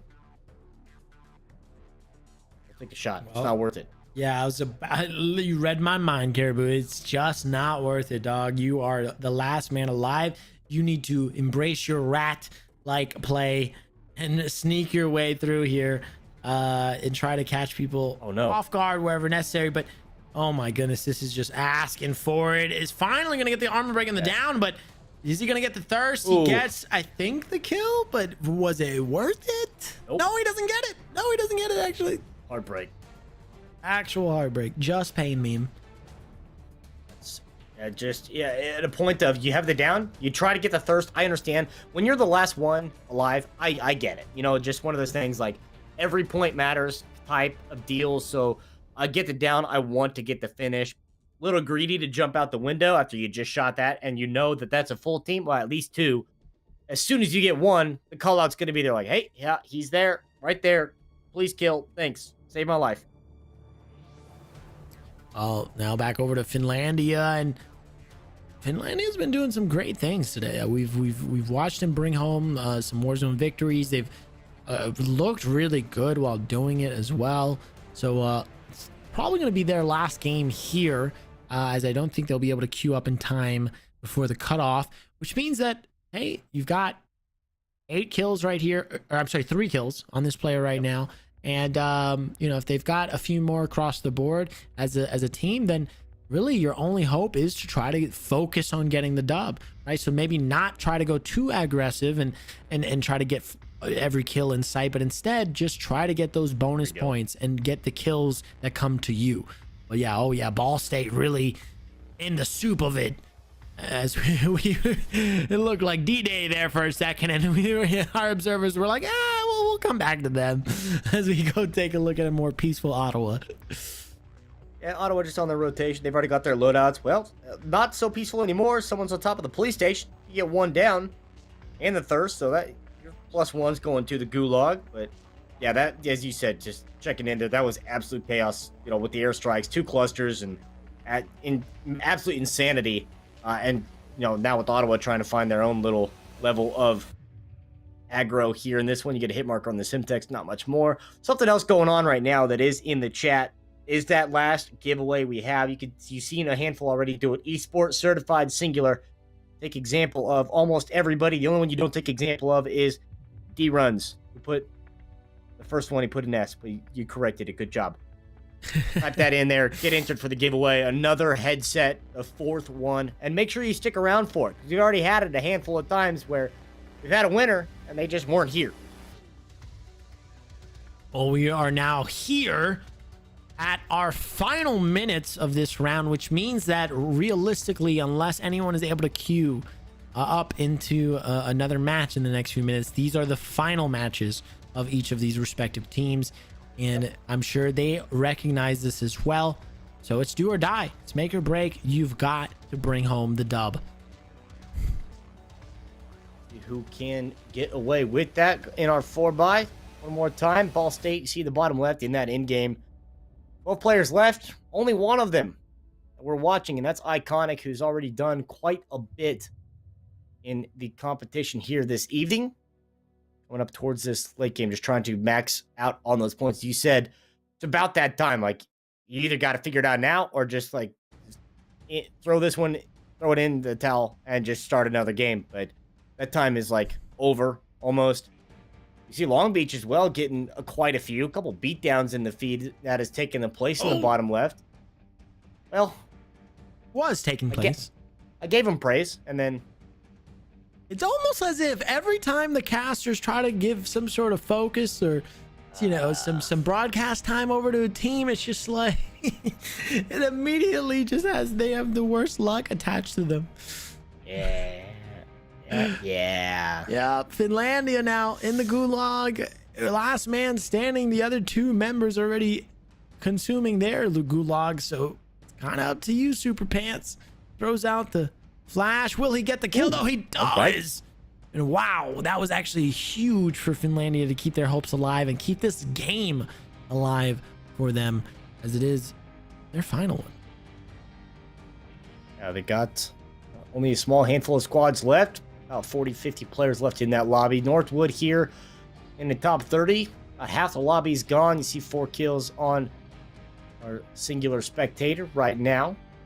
See, there's at least a few being picked up on the hillside on the other way as well. So a little bit of a fight going on top of the hill. You're going to go down. You already had a teammate down who's going to be getting revived, but you are not. Be up to the other 2. And this is almost it. You say the caster cursing it. This is almost an observer curse right now. Every time we go to this particular stream, it's like 2 minutes later, he's dead. Yeah, this is this is unfortunate that all of these last games are just seemingly concluding premature. Ooh, very good op shot. I'm sorry, wrong game. Very good car 98 shot. Oh, wait, was it the Counter-Strike or the Valorant op? It is the Valorant op. Oh, okay. Just because I like I said, I play that game so much. I love that game. But we're talking about Warzone today. We're not talking about that game. So the Car 98, though, my other favorite sniper, and rightfully so, just able to take heads clean off if you can find your aim to be true. And rightfully, Northwood looking a little bit better, even though their 3rd member did go down, and he's currently on the sideline spectating. It's okay, we'll get him back. Meanwhile, over to Potomac, we've got a res coming up, so These guys will be back at full strength momentarily, and with already 11 kills here on our spectating player, I mean, I would imagine that across the board, there's got to be another 5 to 10 kills as well. So you're looking at a potentially a 30-point game here, pre-placement points. I'm sorry, a 60-point game. Your pre-placement, and the player numbers are dwindling. So you could easily find yourself in that late game scenario and clutch it up here. But you've got to clutch it up. Yeah, curious what they're going to do with that recon contract they've just picked up, because just realistically no need. I mean, all three of them are there unless they just need a little extra money for something. In the sense, we saw recons prove useful in the games that were custom lobbies, because you can just, the teams that weren't going to be dropping, get their double loadout off the drop, get a helicopter and just fly around, try to kill everybody. The other teams on the other side of the spectrum were the ones that got those recons, and they did like 8 of them, and then would just find out where the end game is and just go there and just wait for everyone else to come to them, and then they'd pick up half a dozen kills there. But on this side of it, full lobbies, it's not going to be necessary realistically for that, but still going to be picking that one up for the least. But we saw some trouble run into at Superstore, getting caught between a couple players over gas, one top super as well. Should have been a sign with all the loot in the middle of the street that something was amiss, but didn't quite figure out what. We haven't seen a whole lot of I'm sorry, I thought that was a sniper, thermal on a sniper for some reason. He's running some weird weapons here as his primary, secondary. Got the shotty in the, or no, I'm sorry, it just looked like a shotty. What gun is that? That's Bullfrog. Bullfrog, that's what it is. I couldn't think of the name. Yeah, a little bit of an interesting setup, but that's what you've got to deal with when you've got the ground loot to work with. Meanwhile, though, makes pretty good use of that ground loot and gets a down, and now trying to look to maybe secure the kill, but recognizes that, hey, there's still some trouble here in front of me. Let's try to get the flank. Let's try to work together and get this last guy here. Ooh, glints. I saw some fires. And he is gonna, oh wow, that is actually just lights out for Mr. Pistachio. Yeah, that's I mean, worst case for you, because you're like, you think you're going on the flank, you think you have the advantage, and all of a sudden you're the one that gets caught off because you expect the other team to be kind of clumped up. And well, the fact that you're now spread out makes you a target as well. So just good advantage the other team to at least take out that one, but your teammates at least able to clean up on the other end. Speaking of cleaning up, Minnesota State right now, they just filled that feed up with like 3 downs and 2 confirms. So starting to rack up some points here in their final game that they're going to cash in here for tonight. And I do want to say, I'm not exactly sure, so I will get confirmation, of course, from our producers, but I do believe we've now officially crossed that threshold of games. And so are queuing up for games rather. And so, yes, we did get the confirmation that this is it. This is their last game, the game they are currently in. They're going to have to try to put up as many points as possible, because you will not get another opportunity after this one. All comes down to this, and I didn't know we were playing Fortnite with the Bush Wookiees, but Super Pants, you got to survive somehow. You did. There's 5 squads left, 10 other players. You have to make sure that you don't die. The worst part about that is you didn't get any of that loot that guy just dropped, and you lost most of your armor. So, yeah, win some, you lose some. I think Bush Wookie is like one of my favorite words ever. Oh, man. But Gas now encroaching, finds a player right in front of him as they exit their respective buildings simultaneously, but unfortunately, he just could not find his aim, and that'll be the end of the run for him. Good attempt. As I said, you just try to cash in as much as you get +1 for the kill, so that's actually a +2 in the points, but yeah, going to be the end of their night. See what else anyone else can do, and there's going to be a point now we're going to start to dwindle down on the streams that we are able to spectate. Minnesota State here still with half the lobby left alive, a couple kills, we can go at least still in the 4 box. We still have this many teams in the mix. So, of course, it is a 3-hour time allotment, but as you said, anyone that did queue up or get into the lobbies before that actual cutoff time the game still does count if it is in their top 5 scoring games. So they might be playing a game, but it might not actually go to their total because the other 5 games that they have prior to are all higher points totals for this. And that's a key, I think, point to make too. And the reason why I'm trying to stress that this game really be that game that they try their absolute hardest, put it all out there on the field and try to get that dub, because then you could end up replacing your worst score, right? If your fifth place score, or I'm sorry, your 5th best score is actually not that good, this is the best way to eliminate, have all of your scores just drop down one essentially and get rid of that poor score. And all of a sudden you go from 5th place to 1st. So I would hope, I'm excited because I know that we're going to have some shakeups here at the end as we get down to closer to our finish line here, Caribou. Yeah. And as I said, the website, there's a constantly updating a bunch of arbitrary numbers that I'm not going to put any effort into doing the math because we have paid professionals that do that for me. My job is to speak words. I don't do numbers. I can't do numbers. It's way outside of my jurisdiction, way outside my area of expertise. And I don't even speak words that good. So, I take what I can get. Ball State, Potomac, Minnesota State, and Texas, Dallas now on your screen. We have a few more teams as well still participating in their final games. So I believe we have a good handful left, but of course, as you can take a look at the numbers across the board, you can tell these guys have a couple of these teams are ready in late game scenarios. We got 17 players remaining on our top right and 29 players remaining in our top left. So things are going to become a lot more hectic here in the next few moments. Oh wait, I misread the top left. It's actually 47. I thought I saw 20. 20. Yeah. Yeah, you're not wrong. There was a 20 up there, but it's just the total number of squads. So a little bit more. But yeah, top right Potomac, you're definitely right. That stuff's about to get interesting over there. Especially, watching all these players run around each other and watching someone just get in the car and drive away, see what you can get with the AUG, get those shots to land. Plus a full squad of 3 being alive here, and it looks like there's 12 other players in the 5 other squads. Not a lot of cover. I think, actually, I envy that player that just got in that van or in that off-road vehicle and just left because, well, they're going to be the first one over there to these buildings, which is the last of the cover, outside of maybe a rock or a tree or something like that. This wall everyone's going to have to cross this railroad track and this road, and this is not going to be an easy rotation to make. And I like this. This is a carbon copy of a play that we saw in one of the qualifiers.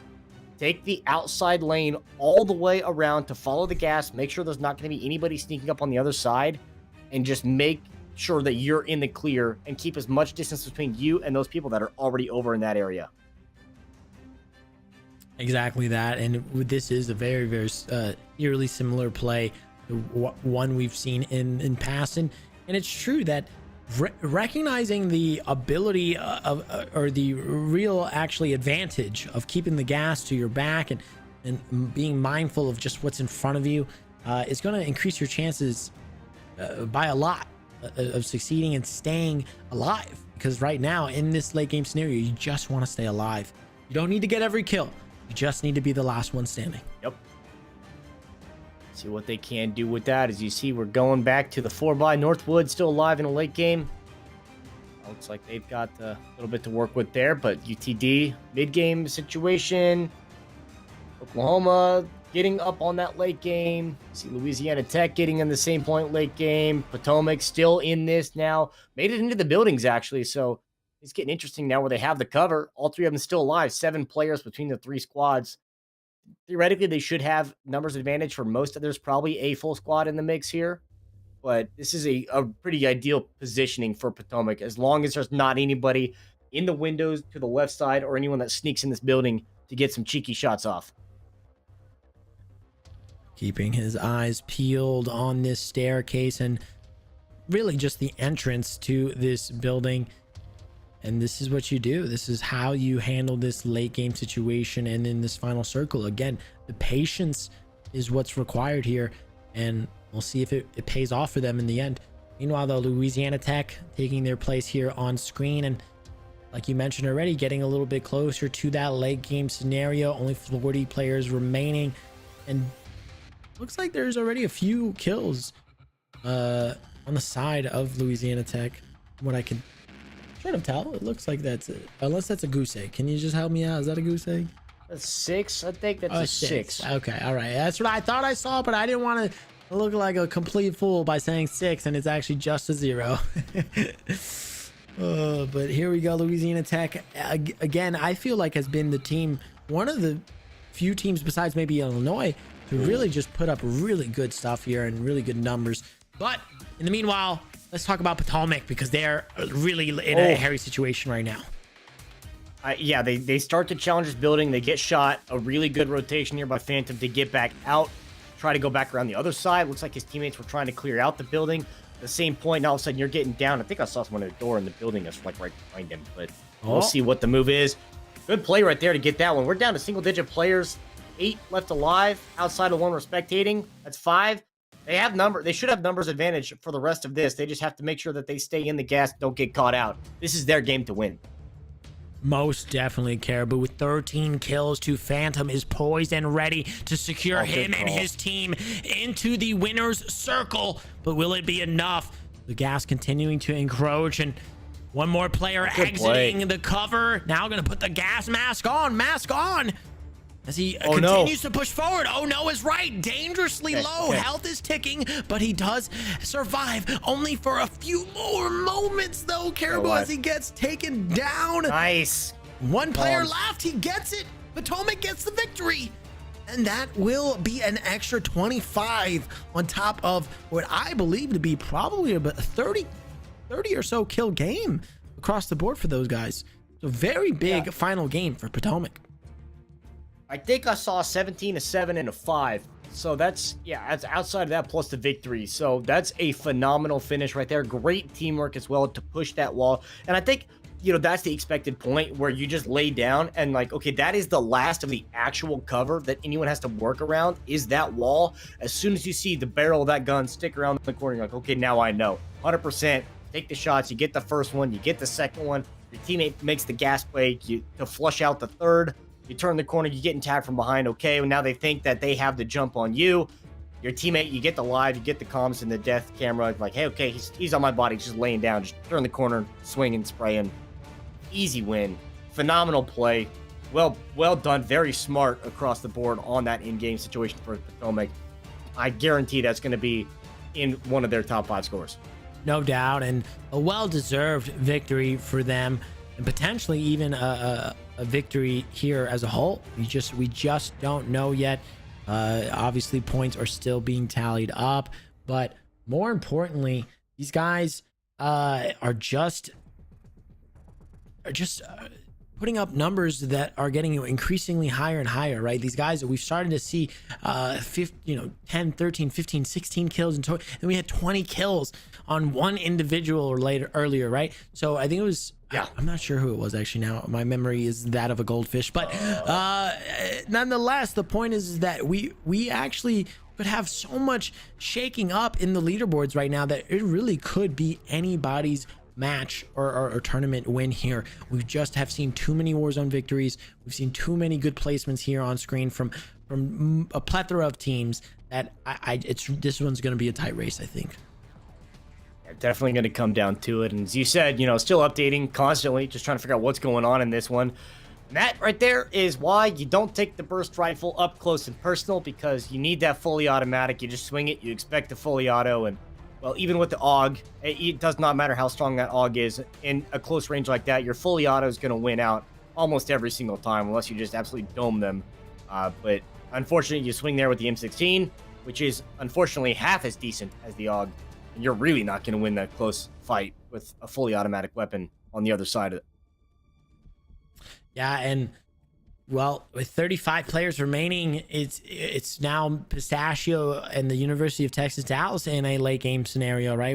This circle is going to continue to shrink, and these guys don't have a whole lot of kills to their name, so having that 25-point buffer of a victory could potentially make the difference and help kind of propel them upwards into the winner's circle.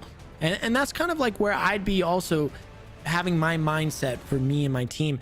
for my team and I rather, just because I feel like, you know, even if we don't come away with the first place finish, if we can get into that winner circle, walk away with something for our time, as well as the growth and just overall experience of playing in a tournament like this on a collegiate level, is going to be just so good as a team for them and their ability to win tournaments in the future. So like I think I talked about this earlier, there's no losing here. It's all winning, no matter where you fall.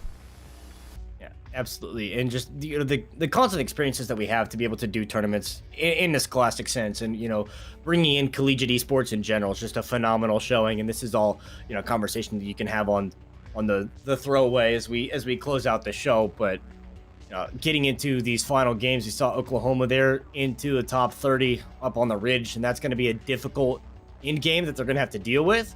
Louisiana Tech here making the fight in the last of their game, top 15, plus you get that little bit of the boost with that gas mask there.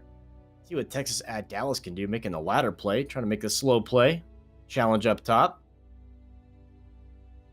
And I think that Louisiana Tech and UTD are the last two teams remaining. I would just imagine, based on the timing as well as the observers only showing us these two perspectives thus far. Never mind. I just got confirmation that Oklahoma's still in it too. But yes, that's only 3 teams remaining in these games, and all 3 of them are in late game scenarios. So in just a few minutes, we will be completely finished here with our AVGL Collegiate Champions League and the culmination of 6 weeks of qualifiers and finals, and just what a ride it's been, Caribou, and what an absolute pleasure it's been with you casting these games and these guys, these teams, these colleges and universities, really just giving it their all here in Verdansk, and I've just had a great time. Oh, of course, always a good time. Cast Warzone, Warzone Wednesdays, man. Getting into this one and coming down, can't end the night on a loss. So logistically speaking, one of these 3 teams has to win. And if they don't win, I'm calling it now.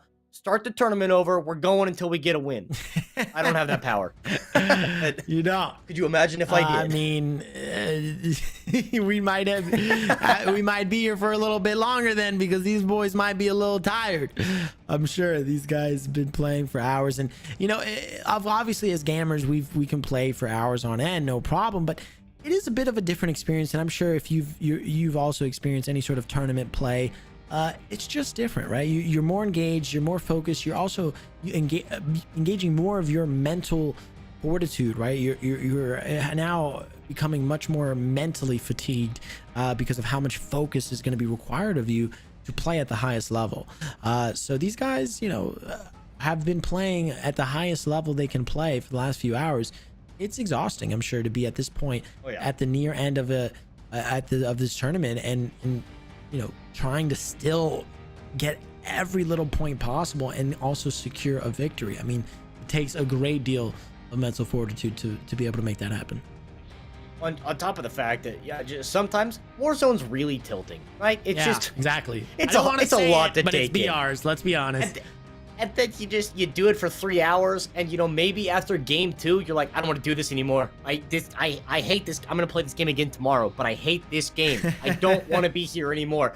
Well, you're in a tournament. You got to just absolutely buckle down, get that grit, as you talked about earlier. Some of these teams showing, and go through the pain to try to walk away, because there's $3,000 on the line. This isn't just playing Warzone in your free time. There's something on the line here. On top of the fact that this is a phenomenal competitive sense. What am I watching? What is Oklahoma? What is happening down there? Let's just ignore that for now. Let's just not talk about it. Let's just take a look at Louisiana Tech being, from what I could see, 10, 12, and 13. I think there was a casual 30 kills between the 3 of these gentlemen here, and they're looking poised and ready to potentially take home another dub today. But in the meantime, let's go back over to Texas Dallas, because they are in the thick of it. Whoa, play the corner, for rookie. the melee. Not the wisest of decisions. Gonna try to go for this res in the gas, but will it cost them? We are only moments away from finding out, and no, he gets out alive. And that'll be worried about it. That'll be he didn't even look worried about it. He's not even close, BB. easy money right there. As you saw, I mean, they stormed the rooftop. Rooftop, second floor rather. They get the first one, they get the second. First teammate forgets to turn the left, and then yeah, Melee's overpowered, by the way, maybe a little bit at least, but you're fortunate you didn't get shot a little bit more because of the fact that as soon as you get picked up, shout out to the reactive camos though. This is probably the coolest one I think that the game has. And of course, it's for the FFAR. The alternating. The second coolest one is for the AUG, of course. It just kind of weird how that works, right? Yeah. No. Totally not anything to do with Activision trying to sell, skins. No. What guns are good right now? Far in the okay. All right. Sounds good. Create a team. You know what to do. Make it pretty.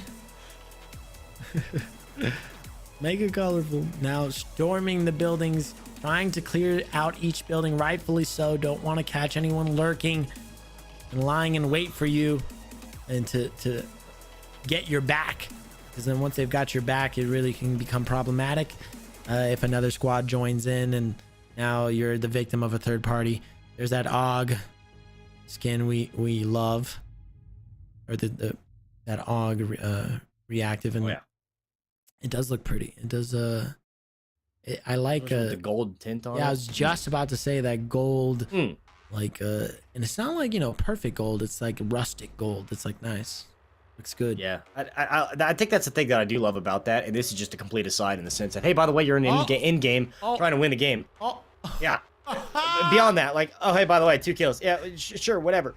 You can stack camos. That's pretty cool. Let's play the corner. He just got completely annihilated. I mean, there was probably a good half second he was peeking that corner and he was done. He was gone. It was all headshots. As we take a look here at the replay, but yeah, just kind of like stumbles upon him and says, you know what, we'll take that free low. Why not? Yeah, that's by the way, came early. The AUG, a 2 burst, and you're down. You're done. That's it. Sorry, and that's just showcasing the strength of that weapon. By the way, in case you didn't know, the AUG is good. And now that you're in a top 3 situation, a full squad of 3 is a 3v1v1. There's only one way you play this wrong, and that's just you full send, you into this one, run it down mid, 1v9, in a LOL.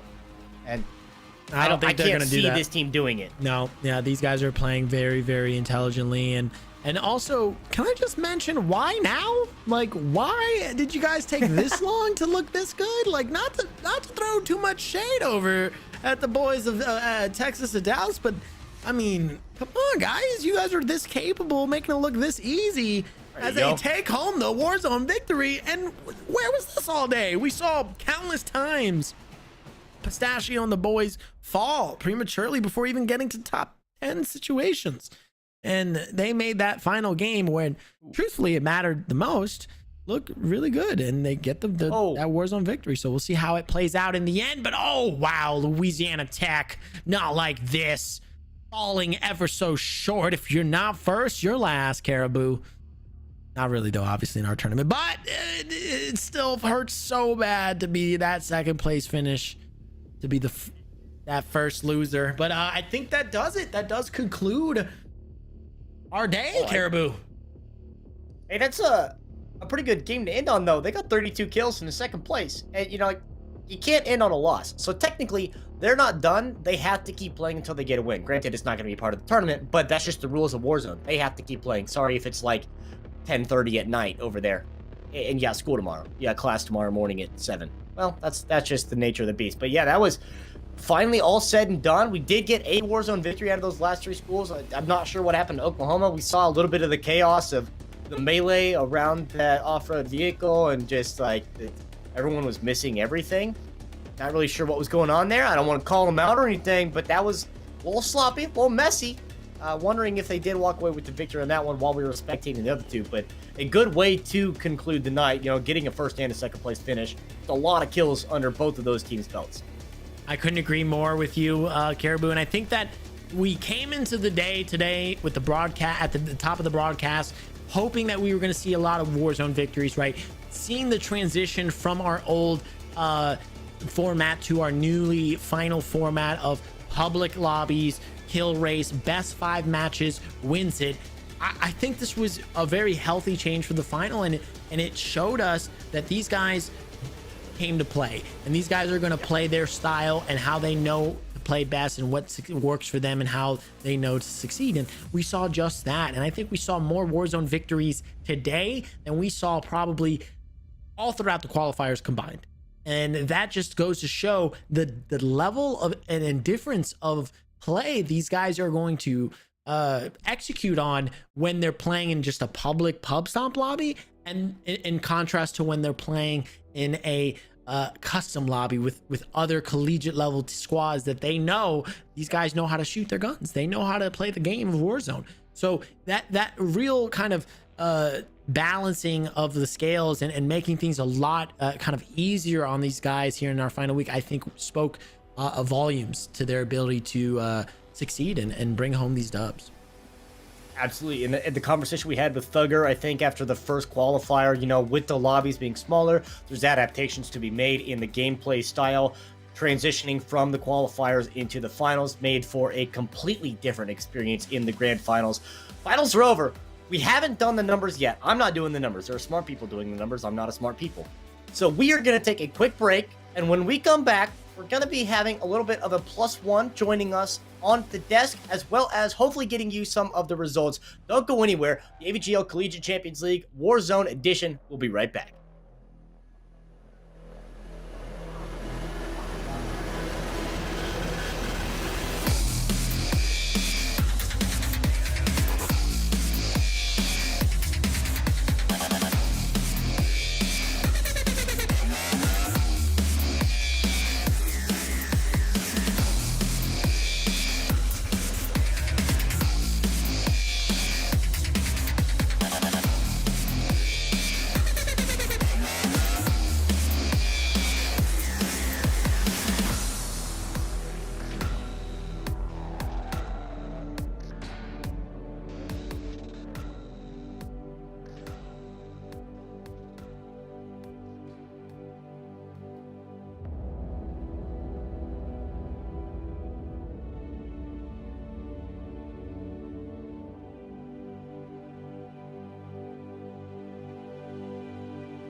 In 2020, we interrupted your regularly scheduled programming to bring you $250,000 worth of scholarships through Intel Inspires. Now, in 2021, we are the regularly scheduled programming. We are proud to announce the new AVGL high school program, backed by a myriad of colleges, influencers, and esports professionals.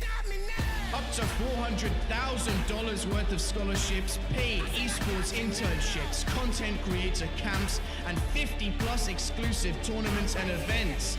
We know the ropes, and after the experience granted to us through Intel Inspires, we're no longer tying knots, we're tying bows.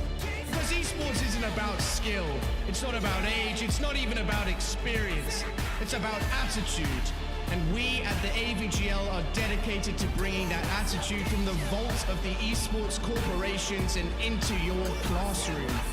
If there's one thing we've learned from a year at the forefront of collegiate esports, it's that professional gaming doesn't start with us. It starts with you.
Hello everyone and welcome back to the AVGL Collegiate Champions League final for Warzone, and we have arrived to the very final of our final, the trophy presentation. My name is JJ and all alongside me all day has been Caribou, and what a final we have had. Louisiana Tech has now been declared our official winners with over 489 total points accrued between those three guys. What a stellar showing by them, and we've actually got one of their teammates or one of their players in the house for an interview because we had to talk to him, and it's with Colton the Whole Troll. How you doing? What's up, man? Welcome to the show. How are you feeling first and foremost after walking away with this, now knowing you guys and it was not, according to this, granted it put an asterisk on it because numbers are numbers, this does not make it look close. You guys won by over 100 points. How does it feel walking away with the bigger part of 3K after this event? Dude, it's unreal, honestly. Couldn't do it without my two GOATY teammates, Will and Insight. They put on a show, to say the least. Well, that's nice of you. That's nice of you. How humble of a guy. The first thing he does is commend his teammates, and rightfully so. We got to see very large glimpses of wonderful things from you guys at Louisiana Tech. We saw how well you guys coordinated, how well you guys seemed in sync at times, and were able to move and rotate as one. Could you speak a little bit about the communication between you and your team? Yeah, dude.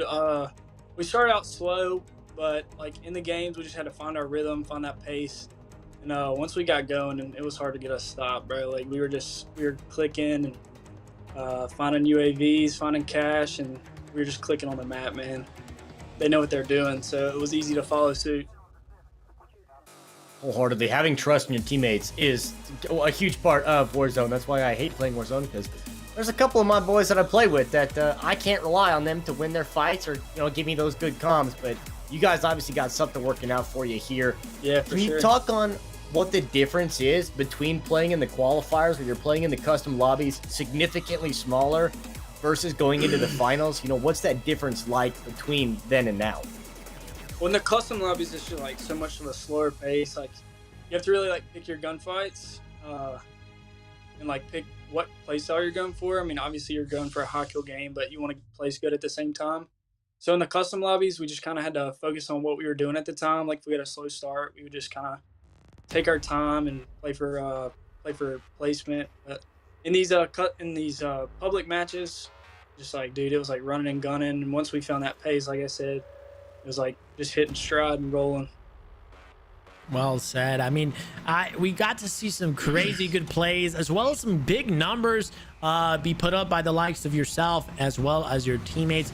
It looks like in one of your games, Insight put up 20 by himself, as well as Willie putting up 14 and you 18 respectively. I mean, you guys were putting up some insane numbers just yourselves, and then when you add up it all together, and of course throwing a couple Warzone victories, you guys placed no less than 4th place in 4 out of your best 5 games. I mean, you guys were really just lights out.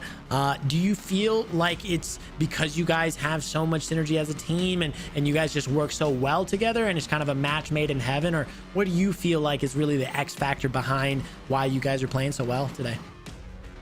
Dude, honestly, Insight and Will are nutty. Their individual skill is like unreal, and Insight knows exactly like where to rotate to, and they were just going off individually, and I was trying to do the best I could to be I was being the rock, dude. I was trying to be in the support role, but honestly, dude, we've been playing like Cold War together, so we got a lot of chemistry, and we were just vibing. Well, there you have it, folks. Chemistry's everything.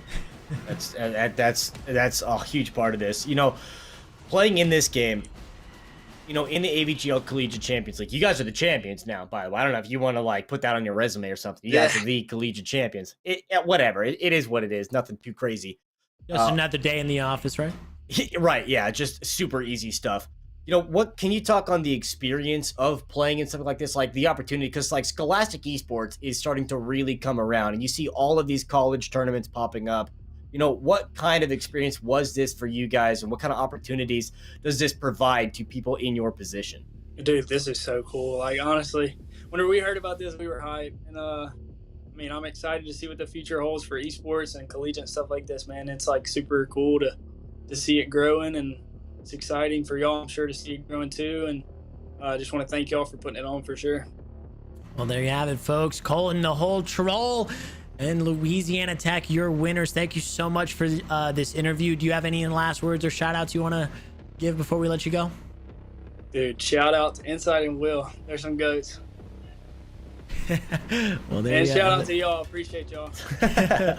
Well, of course. Thank you so much for joining us, and you have a good rest of your night, and celebrate your victory with your boys there, Colton. All right, bro. Appreciate it. Cheers, bud. You love to see it. I hope he did his homework. Yeah, you love to hear it. You love to see it. Those boys at Louisiana Tech got to be feeling good. I'm sure they were the underdogs coming into this. They were not really the team everybody was watching. You had names like Phantom and Crit and other names being tossed around, but you didn't hear a whole lot of Whole Troll or Insider Willie Will. But after today, you'll remember the name, right? Those guys, congratulations once again. Louisiana Tech for winning really big time too. 489 again total points there for them, and that will though conclude our AVGL Collegiate Champions League. What a pleasure it has been to cast this with you, Caribou, and I couldn't have asked for a better turnout.